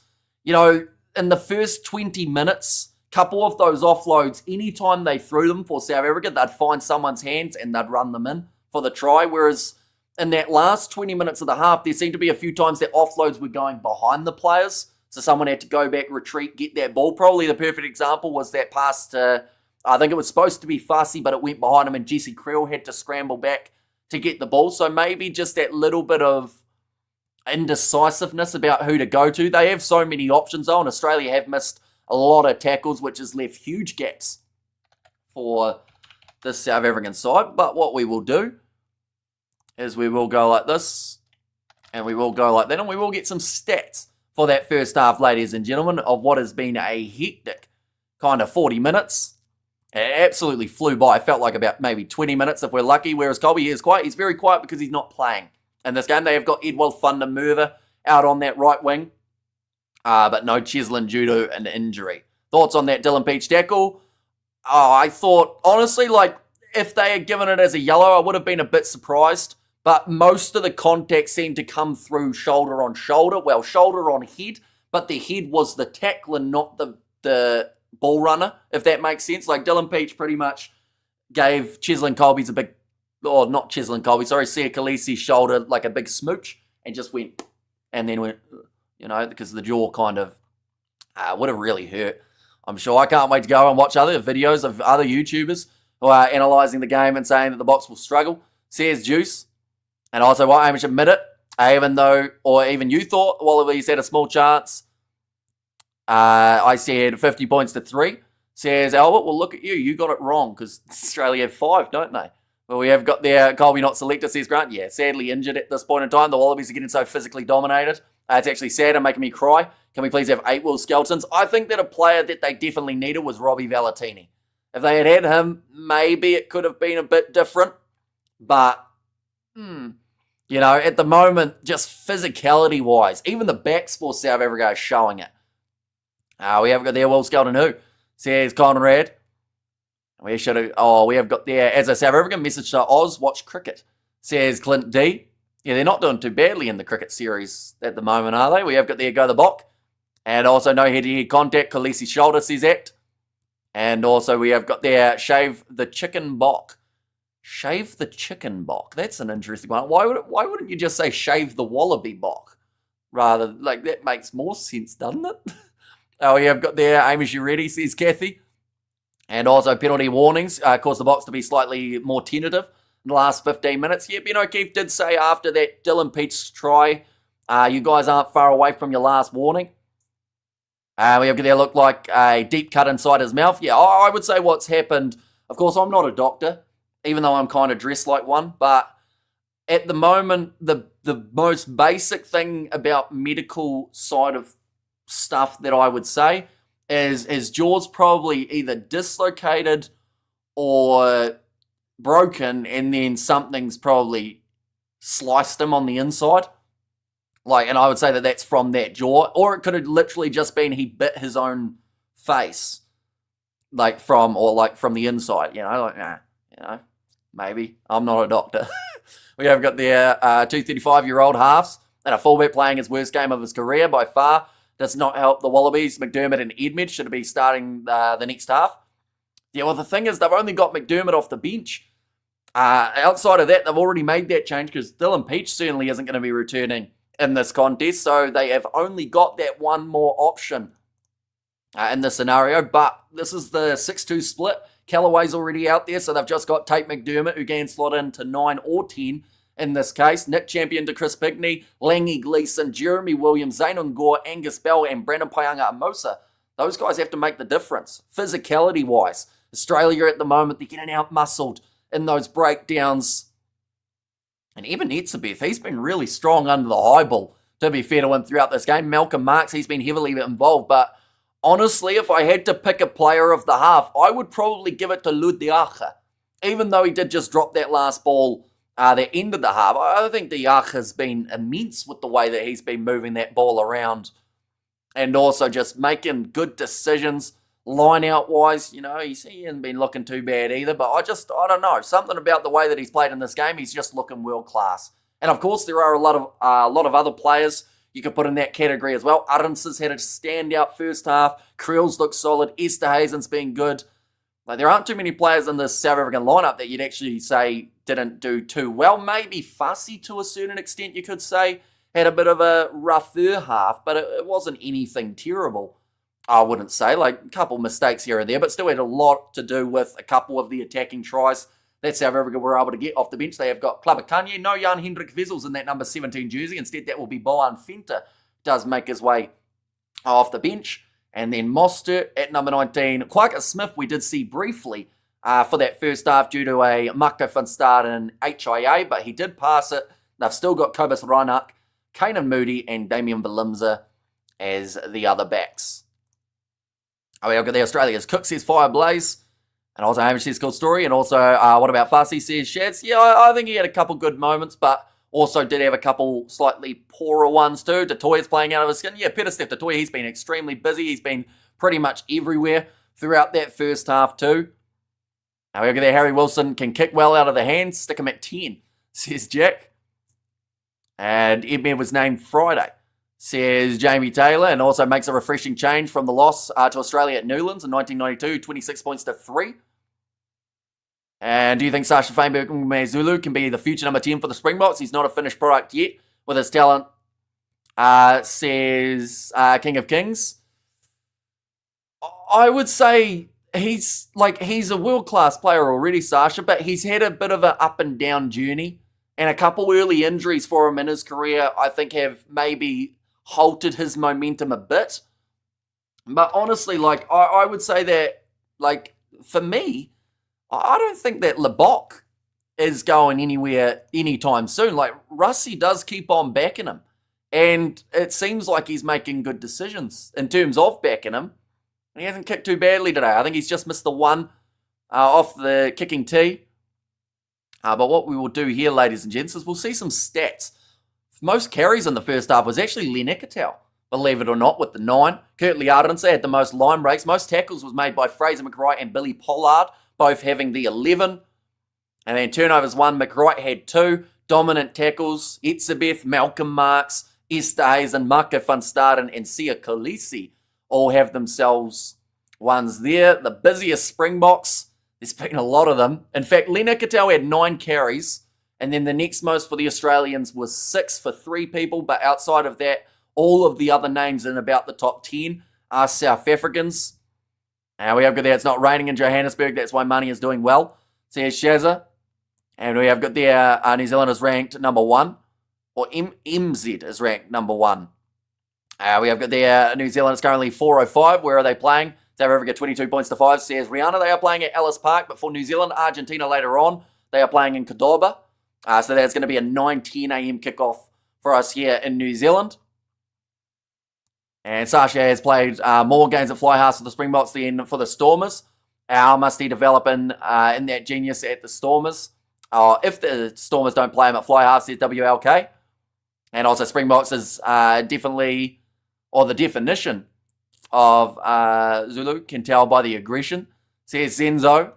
And Drekis or Hamza. I'm back in Drekis. And, that might get me in trouble. I don't think it will get me in trouble, to be fair, on this live stream. I think that would be the more popular choice to go with Drekis du Plessis. But I just think he'll be a better champ than Hamzat Chimaev. Chimaev, from the earlier stages of his career, at times can just be a little bit erratic. And I feel like the last thing that you want if he was champion is for title fights to get called off because he either doesn't make weight or has some sort of late injury that makes him pull out of it. Whereas Drakis, he seems to just show up each and every time and just wear that pride of the South African flag. We've got the member of 3 months, Geza, has said, hi everyone, welcome in mate, hope you're doing extremely well. At what time does your coverage of the New Zealand game start? I'm actually starting at 8 a.m. New Zealand time. So 1 hour, 10 minutes build up, just similar to this one. So that'll be a 10 p.m. build up for you guys. What was the Western Province score? They ended up losing to the Cheetahs by 7. In the end, it was a relatively close game, but ended up losing that one 31 points to 24. We have got there. No, the only reason Marnie is doing better is because Andre Pollard is not on the bench. Marnie is generally a bad kicker. He's having a better game, but at least Kobus can kick if need be. Says Yako. And awesome coverage, Hamish. Keep up the great work, man. And game gone slack. Says Danielle. And what time is the match going to start? Says Pumpkin Spice. At the moment, I would say another 5 minutes maximum before the second half gets underway. So yeah, fingers crossed that is going to be the case. I would be happy with only 2 minutes time if they wanted to start up then. More than happy. Is Pollard injured? I think I heard that he was out because, did he have a child, Andre Pollard, or something? Someone said that it was a maternal thing, or like a pregnancy thing. Am I seeing you at Eden Park? You will not, but you will see me here on the channel doing the commentary for that matchup. Win or lose, Drakus has done real well. Anyone of those could win or lose, and I do think that the rematch between Hamza and Drakus, if Drakus was to lose, I do think he'd get him back. Why? Says Diana. Well, it's already sold out for one there, Eden Park Test match, but also it is in the North Island. I'm in the South. So it was a little bit of a haul, but then also I feel like I would get too much stick for going rather than doing the stream. And we have got there, Hamish, you got this tapped, says Grant. And also we have got Pollard and the rest busy planning for New Zealand. And coach arresting him. And I like New Zealand now because of you and my bookkeeper. Says, cool story, bro. But they are letting off a few of the flames in the stands now, getting ready to go for the second half. Rassi, marry my mum is the sign that we've got there. Is Rassi married? Does he have a wife? I don't understand why we took our foot off the pedal. Or are the Aussies coming back at us? I think that Australia did find a bit more rhythm as the match did wear on.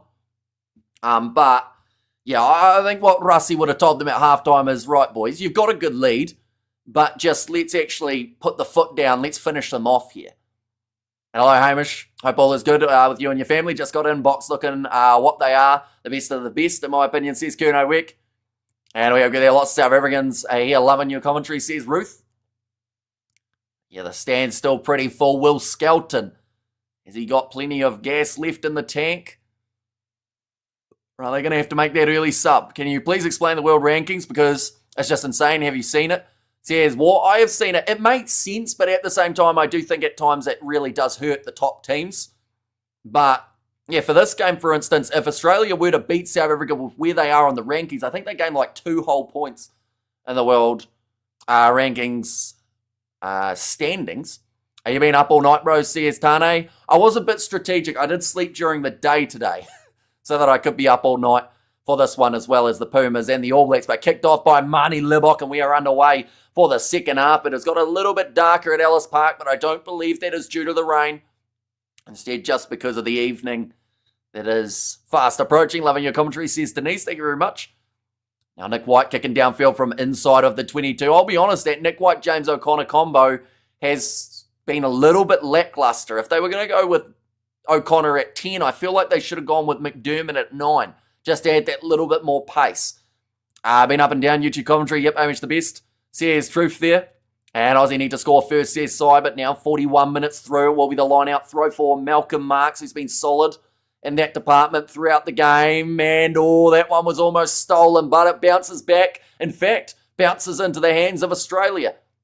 Nick White, James O'Connor now passes at knee height to Len Ikitau, who has to drop to the knee to be able to claim it, in the penalty for the Australians. South Africa offside. YouTube AI is referring to you as a rugby player. I mean, I will take it. I haven't played rugby since I was about 9, but if that's what it wants to call me, we won't deny it. And Drakus du Plessis is already in Hamzat's head, and Drakus has win already. I like Sean Strickland said to the deaf, and he lost. Same for Hamzat, says Yako. And also we are here, South Africa. And also, come on, says Dai. And there too, but that one is going to go into touch for the Australians. About 10 metres out from the line. South Africa just getting up a little bit too early there for the line out. Nick White is a tosser, says Grant. He acts like it on the field a little bit, but off the field he's actually one of the nicer players around. I'll be honest, like it's the same, you see the mustache and you think, oh yeah, no, and you see what he does on the field with his antics and you go, no, he's quite annoying. But off the field I think he does quite a bit for like grassroots rugby, as well as like when we were messaging players a while ago about doing some sort of like interview or anything like that. He was one of the only guys across the whole rugby championship that actually replied and kind of took the time to say, look, due to certain, tell you what, Wilson straight through. Where was that gap? Or how did that gap exist? Because that was an absolutely massive one. And Harry Wilson cuts right up the middle, scores the try in the 42nd. Australia are back in it. What happens here? Angus Bell, short ball. Oxton Shad just looks at him. Etzebeth rushed up. I think he might have got caught out of position here, Etzebeth, but they'll check to see if it's forward. That might be the only saving grace here for South Africa. I think that's flat, but it might be all right. Yep, Ben O'Keefe says it was backwards, and that's going to be the try for the Australians. Not the start to the second half that South Africa would have been after whatsoever. But, yeah, massive defensive misread from Eben Etzebeth. Huge gap. James O'Connor this time gets it over, so that will make the score now 22 points to 12. The 10-point difference between these two sides. However, their box often not so potent in the second half, says Zorro. And Aussie says Doc. And also a slip through the gap. Yeah, it just looked too easy. That one try in particular. You know, normally the box throughout this whole game, first 43 minutes, they were closing that gap every time. Or a big two-man tackle on Harry Wilson. Maybe a bit of aggression coming out there from the box. How to beat line speed 101, says Jimbo. And how did that happen? Come on the box, says Viv B. And we're to watch rugby for free. Sadly, not many free options around. He has concussion, only explanation for Eben. Says Shazza there, but nicely taken by Upper Lilifasi round the halfway line, charging at Fraser McWright. Australia seem to have found a little bit more confidence in the second half, although Edward van der Merwe, he can change that in an instant if he can cut right through them. Grant Williams pops it up to Malcolm Marks and behind Marnie Libok, sells the dummy, almost breaks through but just falls over in the process. Williams, Nick White was up very early. 3 men on the outside. Peter Steph-Toy showing off his pace. Grant Williams pops it on the inside. 2-man tackle on Eben Etzebeth. Williams again. Oxton Share sitting 10 metres out from the line now for the South Africans. This is exactly what many thought would be for the start of the second half. But that is not expected. Knock on from Peter Steph-Toy in the breakdown. As Angus Bell considered world class, I hear about this player a lot. There was a patch a couple years ago where he was the talk of the town when it came to props. Then that kind of dropped off a little bit. James Slipper possibly hung around for longer than they thought he would. But we see a couple changes being made by Rassie already. Quaka Smith making his way on. And Franco Mostert too. They're taking off Kolisi and also Ludiaka here. It's a bit cool. Definitely with I feel like maybe Lud will be slightly hard done by there. He's had a very good game. But already taken off, obviously a part of the big plan. And Quaka time. The broadcast camera angle is always too zoomed in. Hard to tell if there's an overlap or a gap, says Freshman. Yeah, Diaka, he's almost shaking his head. He's not happy. The fact that he's going off the field, he was just getting into his work. And Kia Kaha Australia, says John. And also, it's obvious we are world champs, says Masumbulele. Now the scrum for the Australians sitting 7 metres out from the try line. Their own, that is. Bomb squad, says Lisa, just the 5-3 for today. In the Springbok bench, Lena Cattell running it forward and Marnie Libok. No, man, they must take Eben off. He has a brain injury, says Shazza. And Rassi knows what he is doing. Now Peter Steph-Toy trying for the breakdown turnover, but Australia protecting the ball. Who gets a respective bonus point first, says Tommy. So the only way to get the bonus point in this game is to score 3 or more tries than your opposition. So I don't see Australia getting it in this game. South Africa are in a position where if they score themselves 2 more tries from here, that bonus point comes back. Yes, Eben off, maybe time to go. Eben is still out there. They will leave him out for the full 80 in this contest. So perhaps Rassi, due to a lack of game time for Eben, just trying to take him a little bit deeper into this game. I thought he would do the same with Kolisi, seeing as this is one of his first games in a while, but that's going to be nicely taken. Franco Mostert, now off to Kuaka Smith. Williams, to the left-hand side, 40 metres out. Mostert pops it up to Labok again in the wide channel. Peter Steph-Toy finds himself rampaging. 25 out. Grant Williams inside. Pop pass from Eben Etzebeth. Each carry has purpose here for the South Africans. And Marnie Libbok going for the cross kick. Tom Wright gets a cross, but he drops the ball. Had he not done that, they could have been gone. Australia, I don't think they heard the whistle. We have got their score not updated, says Tiger. And yeah, that's because this is the score. It's 22 points to 12 after, well, it's 47 minutes rather than 48 to be fair. But drop ball from Tom Wright. But by the sounds of it, they are going back for the scrum now. It will be 20 metres out from the line, and South Africa have the feed. In rugby, a 5-minute wait is very long, says Ariana. And also we have got there Khaleesi massaging that same knee. So yeah, maybe his is injury-based. I don't think that Diachas would have been, though. And we don't need Lud injured for New Zealand, says Tommy. And come on, box showtime, says Leslie. And there as well. So far, scrums, we haven't seen a huge amount of them throughout this game. And in fact, when we have, they've been relatively even. Now, Grant Williams to feed this ball in. They have got Cobus Reinach as the replacement going down front row this time. The Springboks get themselves the advantage. It was fun to move it to Williams. Oh no. Him and Krill ended up in the same place at the same time. I think if Williams had backed himself to just pierce that gap, could have potentially scored it himself. Springboks don't work on these mistakes. Work on these mistakes. Eden Park going to be bad for us, says the Fories.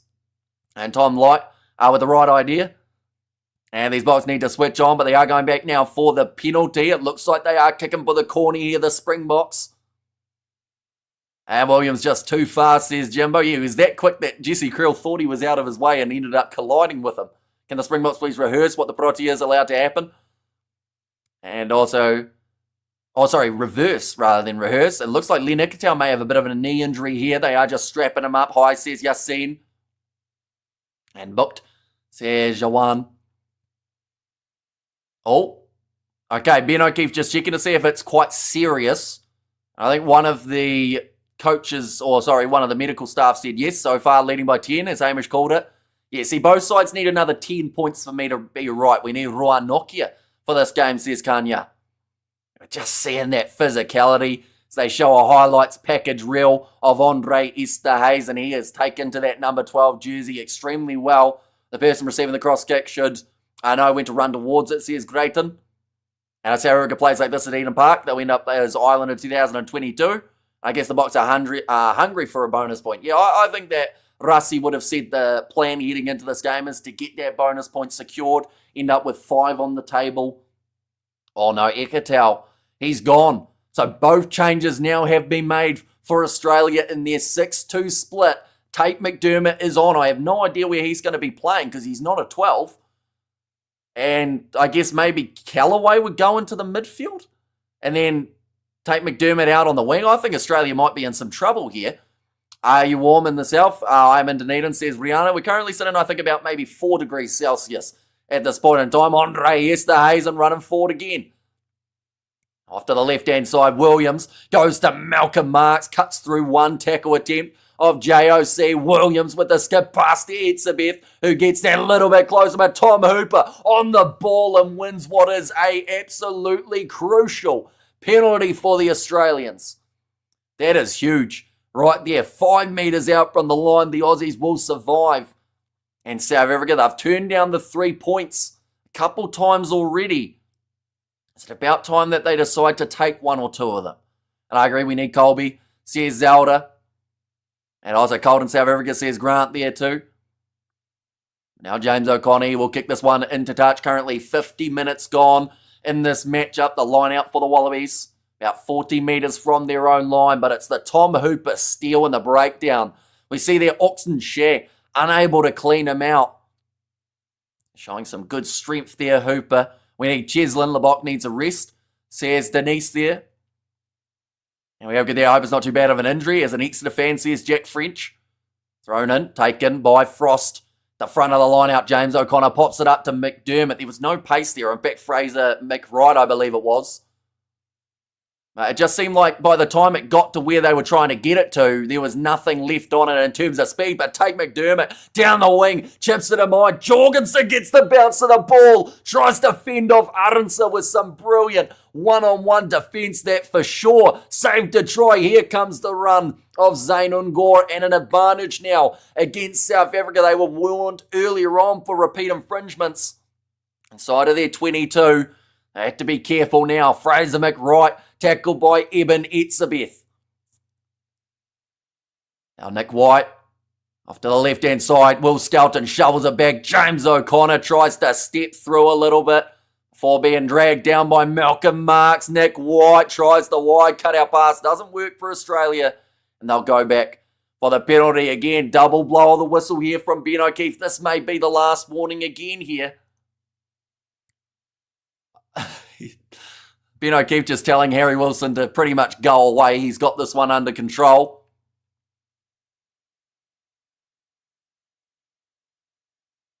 Okay, Ben O'Keefe has just said there, it's the first time in the second half that they have entered, and you've ended up penalising them. Of course, that's not quite true. They did score that try. Etzebeth calling in his whole four-pack now. And Apalele Fasi, he will be taken from the field. We see Andre Pollard there with a bib on, but he is not playing in this game. Instead, replacing him, it will be Damien Willemse. Who has the ball? It is going to be Australia's penalty. So, next time there is a penalty inside of the 22. Where's Cheslin? He is injured for this game. Now we have got Glenwell as a new member. Thank you very much, mate. Greatly appreciated. James O'Connor about to kick this one towards the sideline for Australia.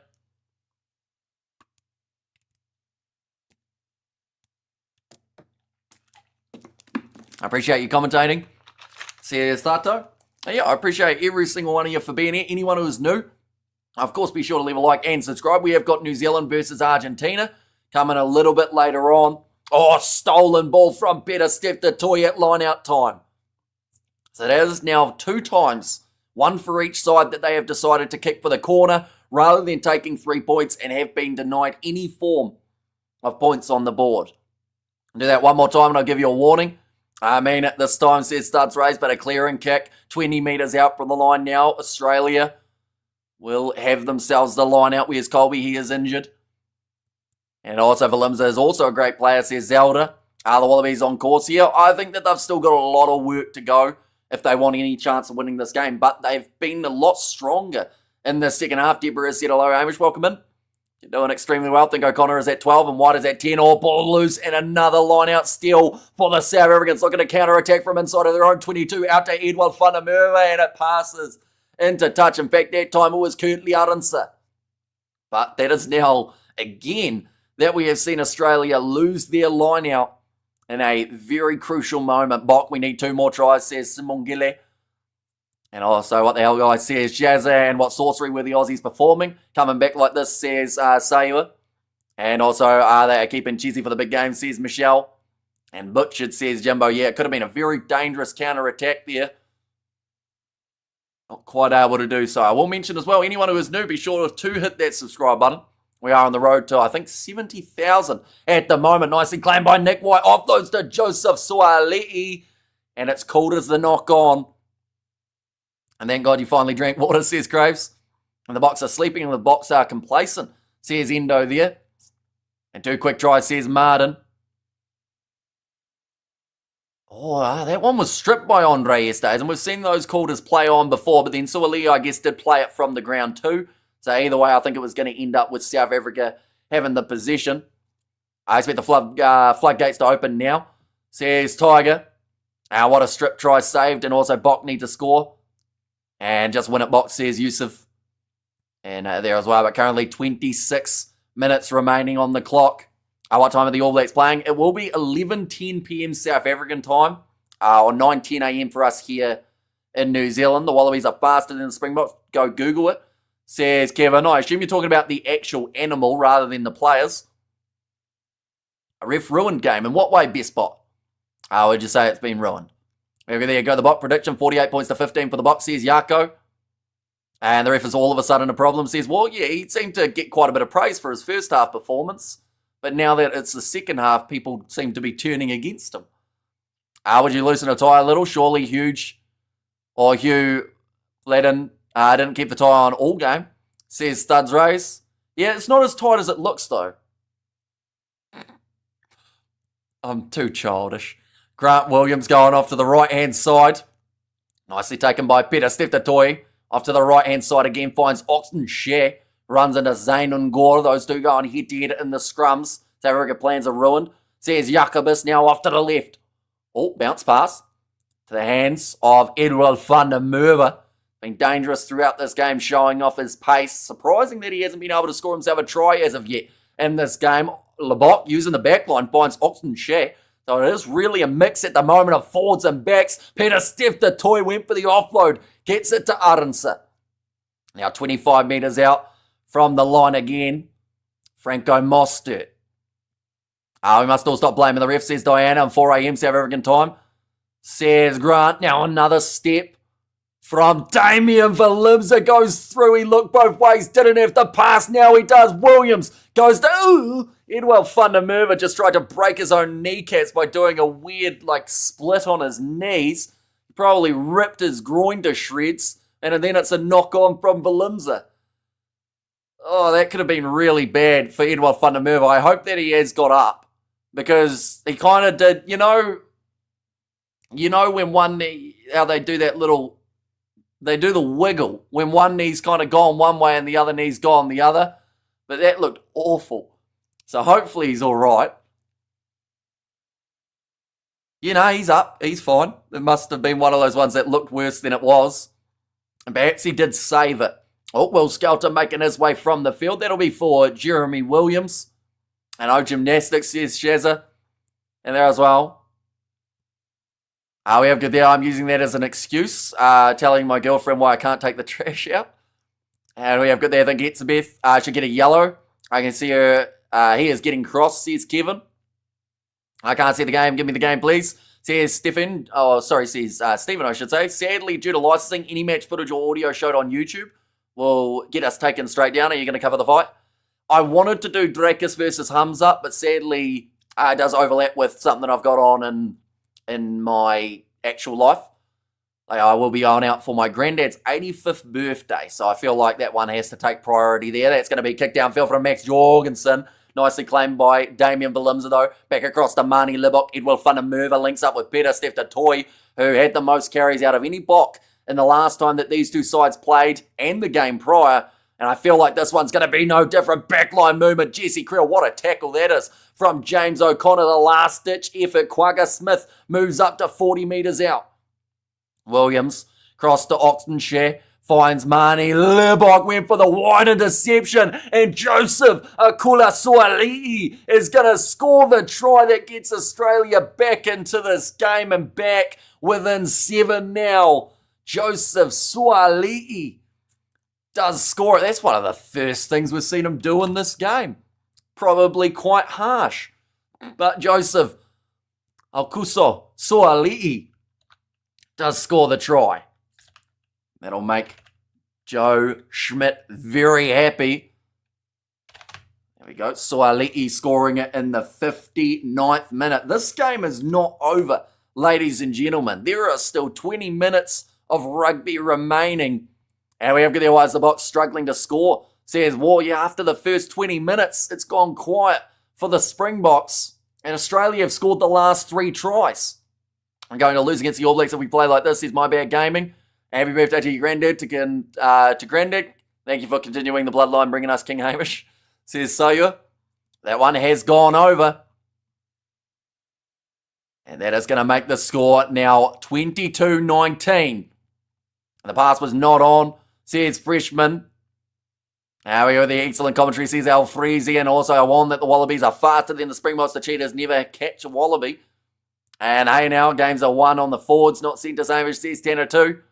I told you guys the box are tied, and also there goes my score prediction, says Studs Race. It looks like more changes are coming here. For South Africa, Malcolm Marx will make his way off. They've taken Edward van der Merwe off. Bond Fenter comes on for Oxenshire. Kanan Moody and Umbonambi, the other 2 changes. Your NPC analogy earlier is coming true. It's closer than what I think a lot of people anticipated for this one. Can't tell if Suali'i is fast or slow. He was fast enough. I think is how to describe that run. But yeah, I'm the same. I can't work out what his stride is. He seems to really run like he's got a weird running style that makes you not be able to tell if he's actually moving quick or he's just like gliding. And they don't know how to play running rugby for 80 minutes, and Boks, be careful. So we're going to, or about to implode, and I'm here for it. I was about to go to sleep, but the game is on, says Katsanel. And now, Bongi Umbanambi, halfway. Line out here for South Africa. We are more than halfway through this fixture, 3/4 of the way to be exact. And that's the British and Irish Lions. We're not such a bad side after all, says Akaris. And let's hope they are just tired, and not has been, says Michelle. Thrown in, Eben Itzebeth takes it. Oh, what's that? Not straight at the line-out time. Call from the sideline by the assistant referee, and Australia will have themselves a scrum on the halfway. Boks overrated, nobody stays on top forever, says Jizzy Expert. That's quite the name, isn't it? How do you come up with that? Oh, pun intended. We have there. The game has just begun. Where's Fuff and Pollard? So Fuff, they didn't even select him in this Rugby Championship squad. He's on standby. Pollard is on the sideline, but not playing in this game. And never mind, ABs. We're going to lose against Oz if we play like this, says Clint D. And if Lud isn't injured, Rassi has made a mistake there. I actually agree. I think that Lud Diacha was looking phenomenal. Free kick to Australia. And go the Boks, says Stephanie. And so he was jogging faster than Fundamental was sprinting, says Jimbo. And Dan woke up late. Almost game time. Baby, let's get it, says the AI underdog pick. It's a name change from Mr. All-In, isn't it? Nick White. Looks like Australia just going to kick this one deep into Bok territory, try and cause a bit of a disruption, but well taken by Valimza and the mark. Now, we'll kick this one downfield and into touch. This is becoming a nightmare, says Adrian. And Rassi will, after this, says Jessica Fit. Which channel are you watching from? Sky Sport 1 for us here in New Zealand, but I believe it's on 201 in South Africa and maybe 211. DeBongi throw and skew. He did. I don't actually think it was that bad, to be honest, but what's called is not straight. Alabok must go. Coach must open his eyes, says Mornay. To be fair, with the exception of that wide cutout pass that Marnie threw that led to that try, he's actually been pretty solid in that 10 jersey. He's helped set up tries, partners well with Grant Williams. Now rolling this one back, Williams will go for the Boks get 4 a.m. shirt and tie dedication. Says Carmel there. Deciding to run it himself there, Williams. But again, the last-ditch tackle from Australia saves them. Now Marco Van Staden receiving the ball on the short side. Peter Steph-Toy pop pass up. I think that was Andre Estes, and we have hardly seen him in the second period of play. Oh no, there he is. Estes and trying to bump off one. Gets the ball on the outside of Jesse Creel, but Australia, they're defending well. They're starting to make their tackles. Starting to get back into this game. Klabakanye. The favourites of the crowd here being in Lions territory. Marnie Libok will kick this one up high. James O'Connor doesn't go for it. Kurtley Aronson knocking the ball on. Little bit fortunate there for the Australians as they did not look safe under the high ball. We have got their last few minutes. Boks going to wake up, says Zano. And this is getting serious now, says Netta. Yeah, probably. That's the thing. Early on, 3 tries in a row after 17 minutes. We thought this was going to be a one-sided affair. It's not in this case. Like, Australia have come right back into it. They've got themselves possession again here, the Aussies. And Angus Bell now looking to use the backline. Joseph Suaalii, scoop pass over the top to Tom Wright. Missed tackle from Caden Moody. Same with Creel. The Aussies are on a breakaway. Harry Wilson on the outside. Lebok can't catch him. And the Wallabies score. Harry Wilson almost blows a hamstring, and they now lead in this game. He's hurt himself, Harry Wilson. He put in every last bit of energy that he could there.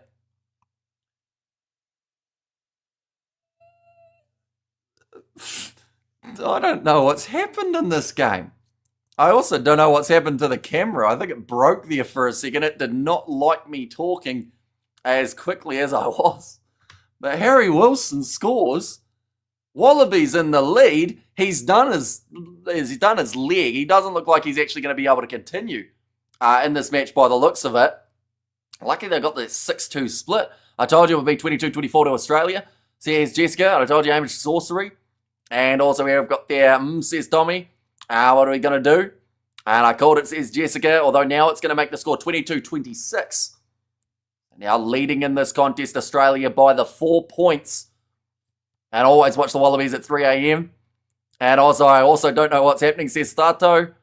He will miss the kick. It was straight out in front of the post. He got it straight over James O'Connor, making the score 26-22.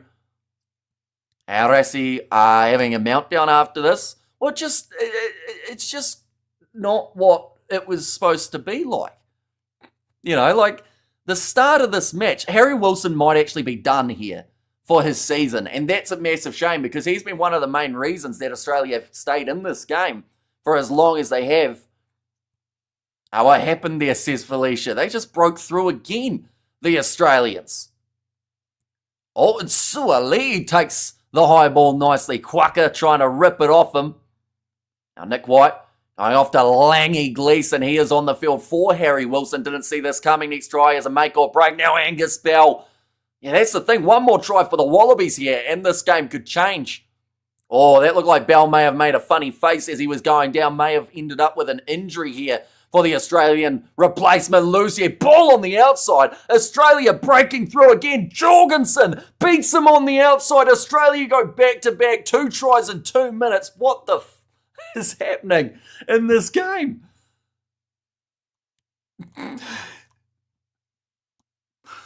It was about as close as I've been to swearing. Where was the defence?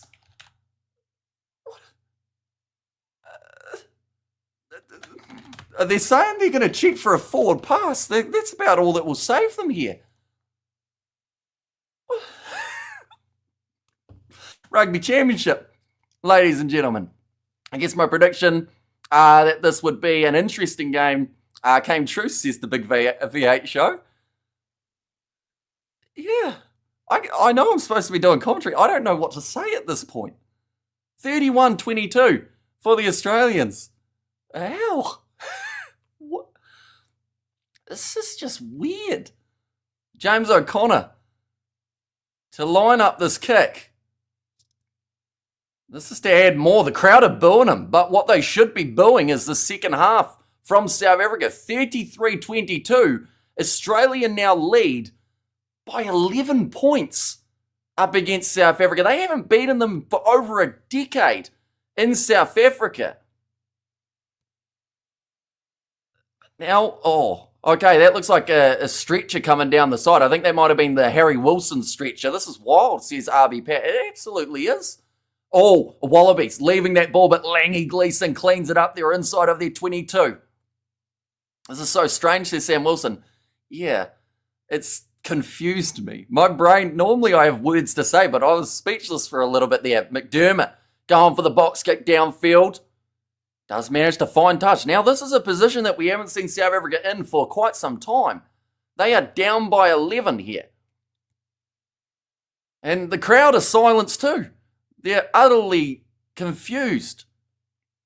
Hamish Rusty needs a water bottle. He's looking about as nervous as we have seen him in a commentary box, in a coaching box for quite some time here. The crowd all have, they've got this going on with their hand over the mouth. They are shocked. And now, Bongi Umbanambi throwing it in, nicely claimed by Eben Etzebeth. Reinach also has made his way onto the field for Grant Williams. Short ball. Jesse Krill tackled by Suaalii and Fraser McWright. This game is not over though. We saw 2 quick fire tries from the Aussies. We could see the same from South Africa. Andre Estes and popping it up on the short side. Marty Libot goes to Williams. So in fact, he has stayed on the field. And they've made a switch somewhere else on the park. It might actually be Arunsa who has been taken off for Grant Williams. Almost a knock-on the ground from Reinach, but I believe it went backwards. Quaka Smith bumps off Brendan Poyanga Musa. Zaynan Gore manages to roll out of the way. Reinach goes off to Eben Etzebeth. Oh, trying to get the steal there from Fraser McWright. Kobus Reinach off to the right-hand side again. Creel almost going through the gap. Reinach. Pick and go, finds the space here for the South Africans, dragged down 10 metres out. He tried to offload it to Libok. I think that might have been a knock-on. Yes, it was. And Australia have taken the ball again. Do you think South Africa not having tier 1 opposition the past few weeks hurt them for this game? I honestly don't know. Like, I think the way that they started, they seemed like they were fine, but something after that first 20 minutes has completely changed in this Boks side. You look across their starting lineup, there are world-class players thick and fast. And I think, it's just one that we'll have to have a think about after this game. But it's not over. 10 minutes, South Africa all wanted to take it quickly, but they decided against it. Score is 33, says the contrarian. And also possibly did, but who knows, says Geza. And gassed out, coach, my guess. And also, well, what a turnaround. Yeah, there would have been people who saw South Africa up 19-0, or 22-0, in fact, and said, we're going to go to bed. Oh, Quagga Smith with the fly kick. But doesn't end up with possession. Tate McDermott now with the ball for Australia. They sit currently 10 metres out from their own 22. Now we have got there, Pollard must replace Lebok. Says Sibongili, and what's the time on the clock at the moment? It is 70 and a half minutes, and this clock is going extremely quick at the moment, ladies and gentlemen. Definitely if you are a South African out there on the park. Nicely taken by Kane and Moody. Wrestled towards the sideline from Andrew Callaway, looking for the steal, but he's told to get out of there. Now around the halfway line, Boan Fenta. Big collision for him around the halfway line. 70th minute. And also we have got there, we played 20 minutes for the Springboks. Kane and Moody chasing after this high ball, slaps it back onto the side of the box, and that will be another knock on from the South Africans. The thing is, if Australia score one more try, they get a bonus point here, ladies and gents, but it's kicked out on the full from the Australians. Right saying we still had the advantage. Referee says, no, you didn't. And it's going to be now the line out for the South Africans, 30 metres out from Australia's line.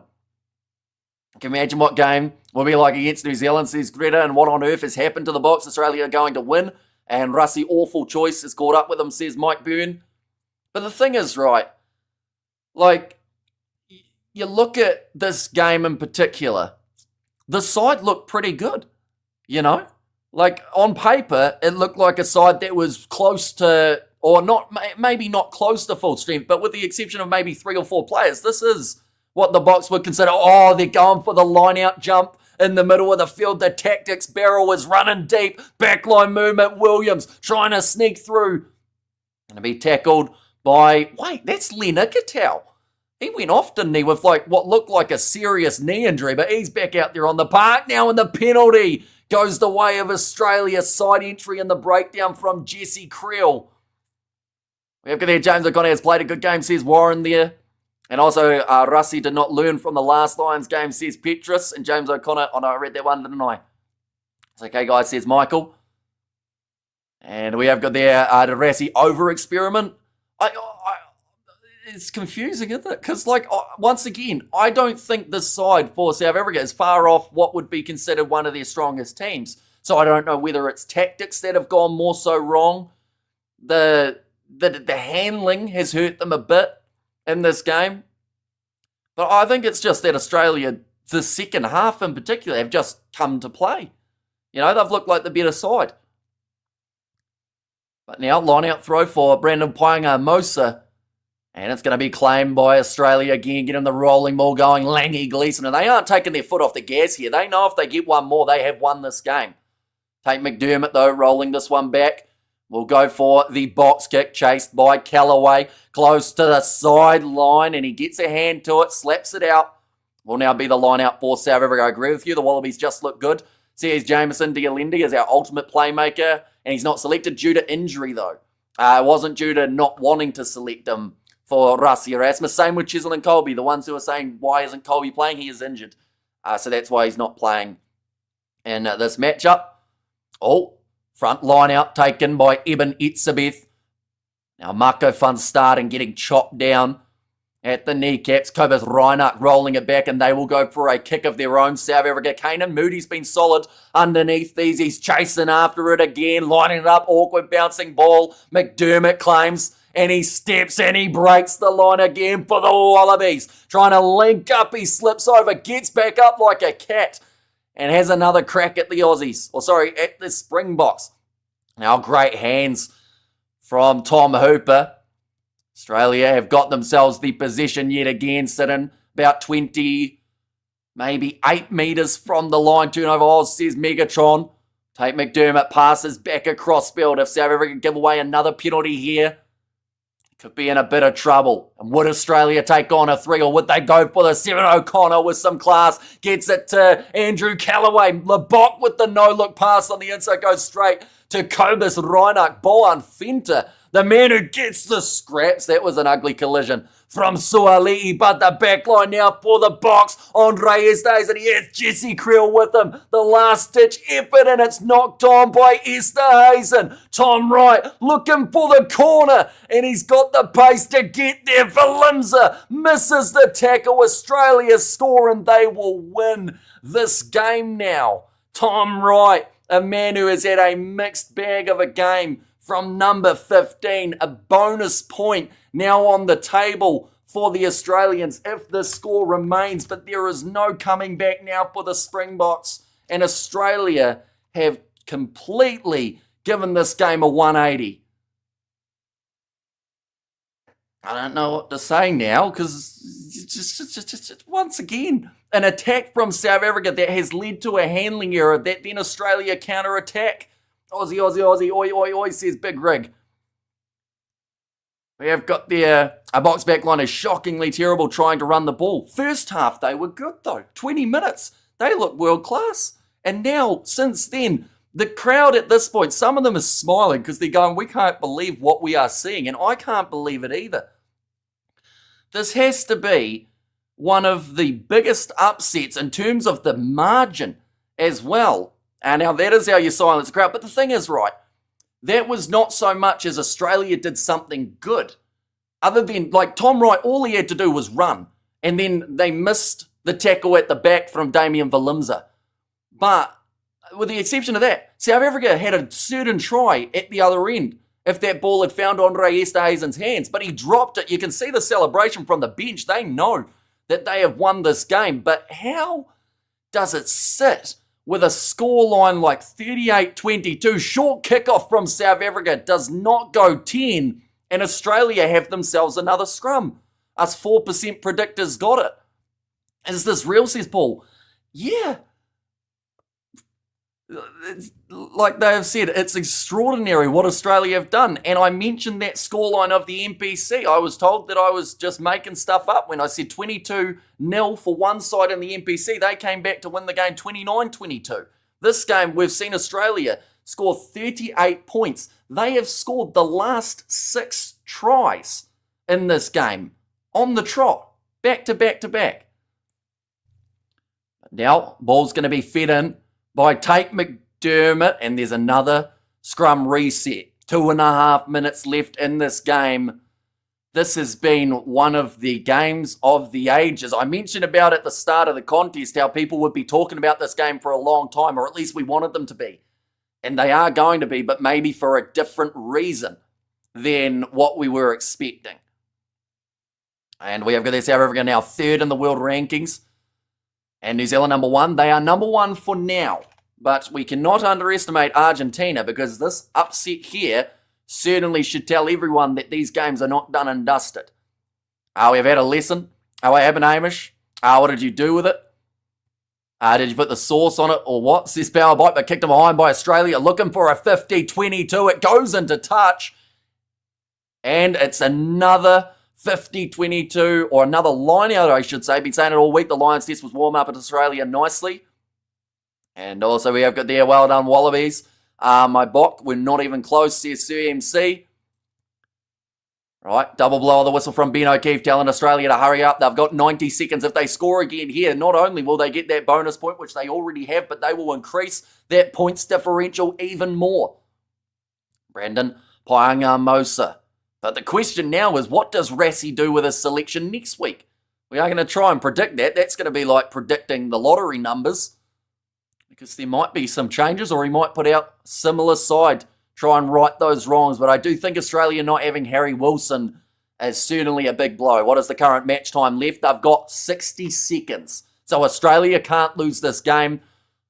but they can score again. McDermott goes through 5 metres out from the try line, trying to get the steal was Boan Fenter, but unable to do so. Australia pick and go. Len Ikitau. Last year, they were beaten badly by South Africa twice in a row throughout the Rugby Championship. They were outplayed, they were outclassed, but today at Ellis Park, they have made history. Left-hand side, Angus Bell, 1 metre short. Still, they want one more. Brandon Poinga-Mosa, he's going to be held up. So it will be the goal line dropout for South Africa. Change players, Rassi, better guys left out the squad. Says Baby in post-match interview will be interesting from both sides, says Nars Williams. Absolutely. Because there's currently 2 seconds remaining on the regular clock. Just telling you now, the South Africans are so pissed off. I can tell, and as they actually should be. You know, like this score, to go from scoring the first 3 tries in 17 minutes to turn into this. Something has gone drastically wrong for the last 60 minutes of this game, and I don't even know what it is, but it's kicked out by Tate McDermott at the end of the game. And what a win for Australia. There were guys out there, Tom Wright, for instance, he didn't have a very good game at all. He scored himself the try at the end for breaking away the Australians, though. This will give them a massive boost in the world rankings. South Africa will drop. Etzebeth, handshaking with James O'Connor. Was he the X factor that was missing in that Australian, British and Irish Lions tour, or were they just getting started? What could be a very exciting rugby championship for this Aussie side. So they will sit at the top of the table with the 5 points and a points differential of plus 16. We have got there, it's 40 points, mate, says Dennis.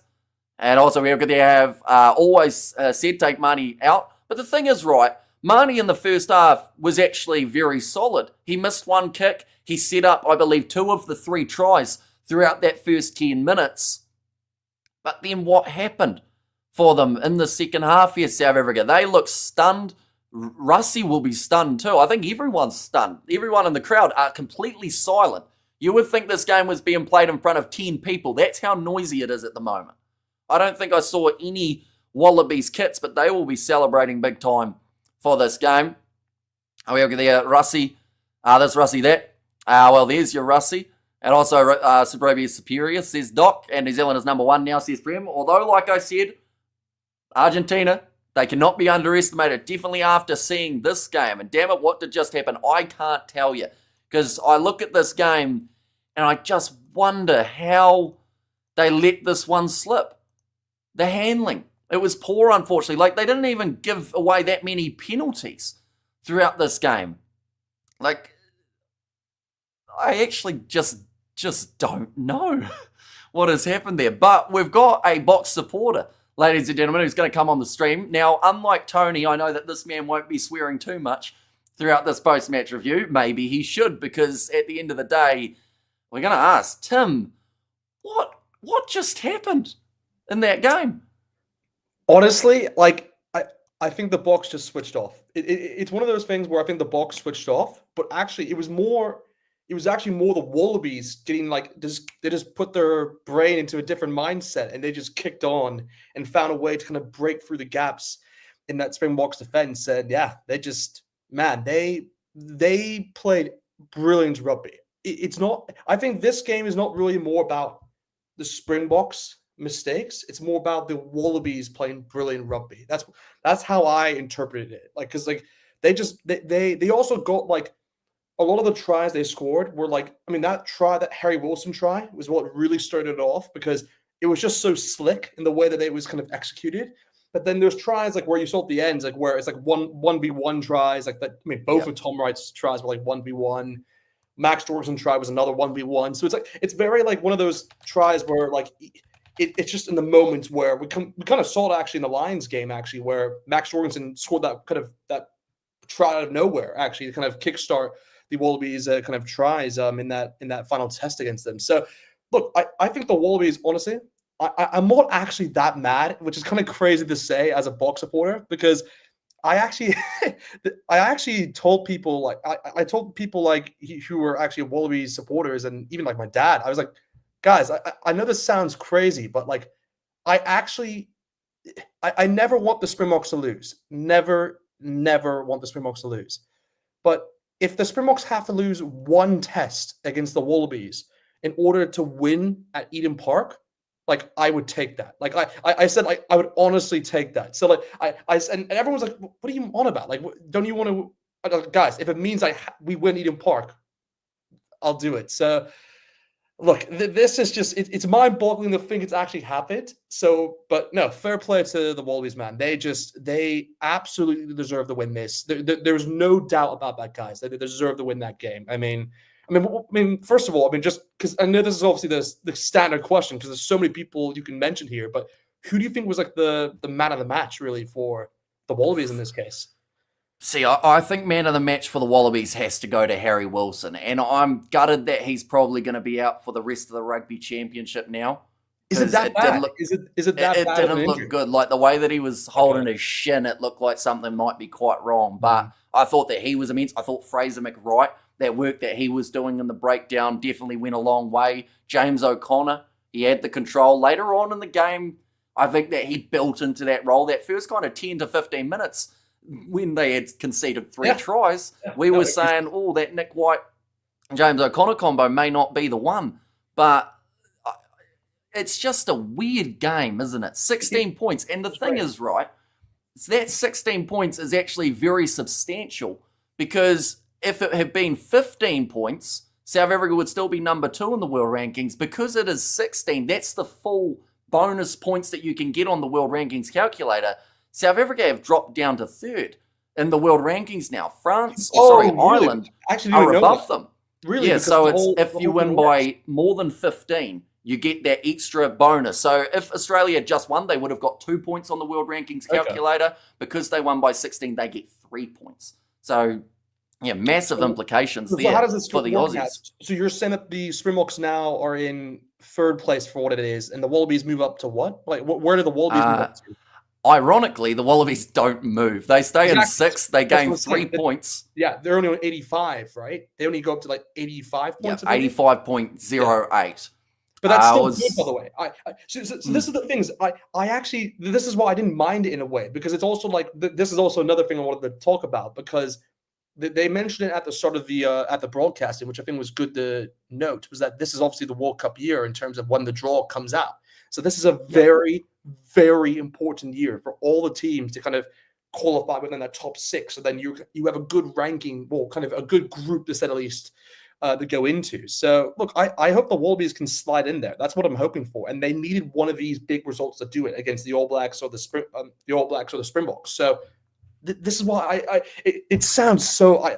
Look, I'm honestly shocked, but at the same time, I'm happy for the Wallabies. It's a weird thing to say, because it's just like they totally deserved to win that game, hands down. Hands down. I mean, for me, I know you said Harry Wilson was your man of the match, but I thought, wow, there's so many players I can mention here. I thought Nick Frost, honestly, I thought he was very, very good. I'd say he was the best forward. I know that sounds crazy, but just the amount of times he got a line-out steal in this game, I thought was really crucial. In terms of the backs, I mean, you could just say Tom Wright getting those 2 tries at the ends. But I think Jorgensen, someone to mention his name. I thought that some crucial moments for him, definitely when early on Australia weren't winning the aerial battle at all up against Edouard van der Merwe as well as Kurt Arendse, who started off with a hiss and a roar. And then I guess that's probably what you could say about a lot of these Springbok players. I thought that taking Lou Diaka off was the worst thing that they could have done at that point in time, because he started this match so well. He also seemed to be able to gel that forward pack with the back line. Like, there were many times he was actually first receiver off the Grant Williams pass and then set up the line break for the South Africans. But the scoreline just, I don't know why, but it just feels like it didn't actually happen, if that makes sense. Like, it just seems like we're living in some sort of alternative, like this 5 is where points or something, maybe. But 16? 16?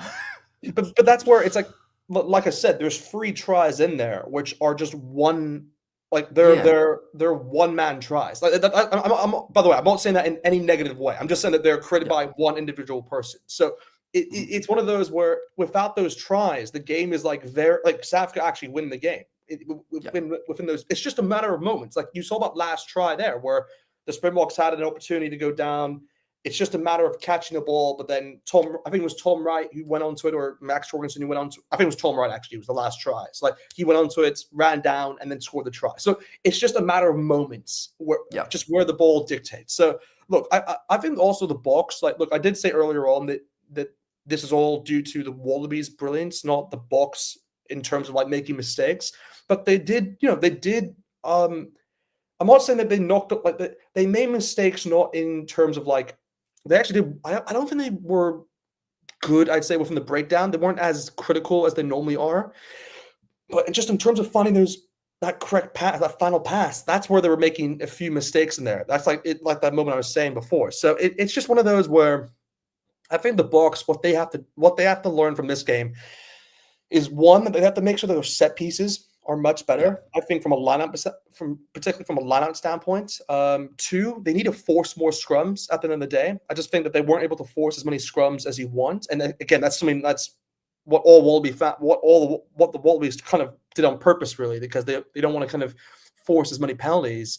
And again, you saw within the penalty count, the Boks were the ones who were being penalized more, particularly within that second half, rather than the Wallabies. So it's just a flick of a switch, and they took their chance there, and honestly, they deserve that win. And it's now what I see now. I'm from the whole bonus point system. It's 5 points, right? Is it 5 points? Yep. Australia, because they scored 6 tries on the trot, that means that they get the bonus point for 3 or more than their opposition. Yeah, so, and then I think the Boks only get 1, right? If I'm not mistaken. The Boks receive 0 points from this game. Okay. I thought it was they only scored. So if they started with the bonus point because they scored the first 3, so they were 3 more tries than their opposition in the lead. So that's where it kind of comes into it. I'm thinking of the Super Rugby, I think, rules in that way. Get a bit confusing. But I will also quickly mention, for those who are wondering about what happens if Argentina beat New Zealand, even if Argentina were to beat New Zealand now, New Zealand would stay number 1 unless Argentina beat New Zealand by 16 or more points. Then Ireland would go to number 1 in the world rankings, South Africa would go to 2nd, and New Zealand would drop to 3rd. So there's a lot on the line here for this Argentine-New Zealand game. And it's very strange. Like you said, there were many times where South Africa had an attack and it looked like it should have been a certain try, and then one little mistake, a pass just behind a fella. And Australia, they showed signs of it throughout the British and Irish Lions tour of how good they can counter-attack because they've got the pace. Like Suaalii breaking through there off that interception, he was gone. There was no chance of catching him. That was a great interception, by the way. Great, very risky. This is where, like, I think Libbok in this game, as soon as broken play happens, Libbok isn't the player. When you have a team like the Wallabies, which is hoping to get broken play, Libbok is the one player, I think, just out of all what the options the Springboks have in terms of Sasha, Pollard, just any of the 10s they have. I just don't think he was the one to kind of go for it. Sorry, but it's just phone call. That's probably your dad asking what happened. He's literally calling me. He literally even said beforehand, it's like, hey, Wallabies fully deserve what he said. Yeah, Wallabies are playing well. SA are fumbling so badly, but like you said, Wallabies do deserve. If it would be good to get Wallabies 1 if it meant Eden Parks. we even have the whole same logic. So it's one of those where I think, look, like I said before, Wallabies definitely deserve this, and it's one of those where the only bad thing about this one, I know that I don't want to take anything away from this Wallabies win. It is an awesome win, by the way, and to get Ellis Park, break that record, awesome. But the only, I'm just thinking long term, the only negative side of this is that you use players like Nick White and James O'Connor that do it as your 9 and 10, not like a young.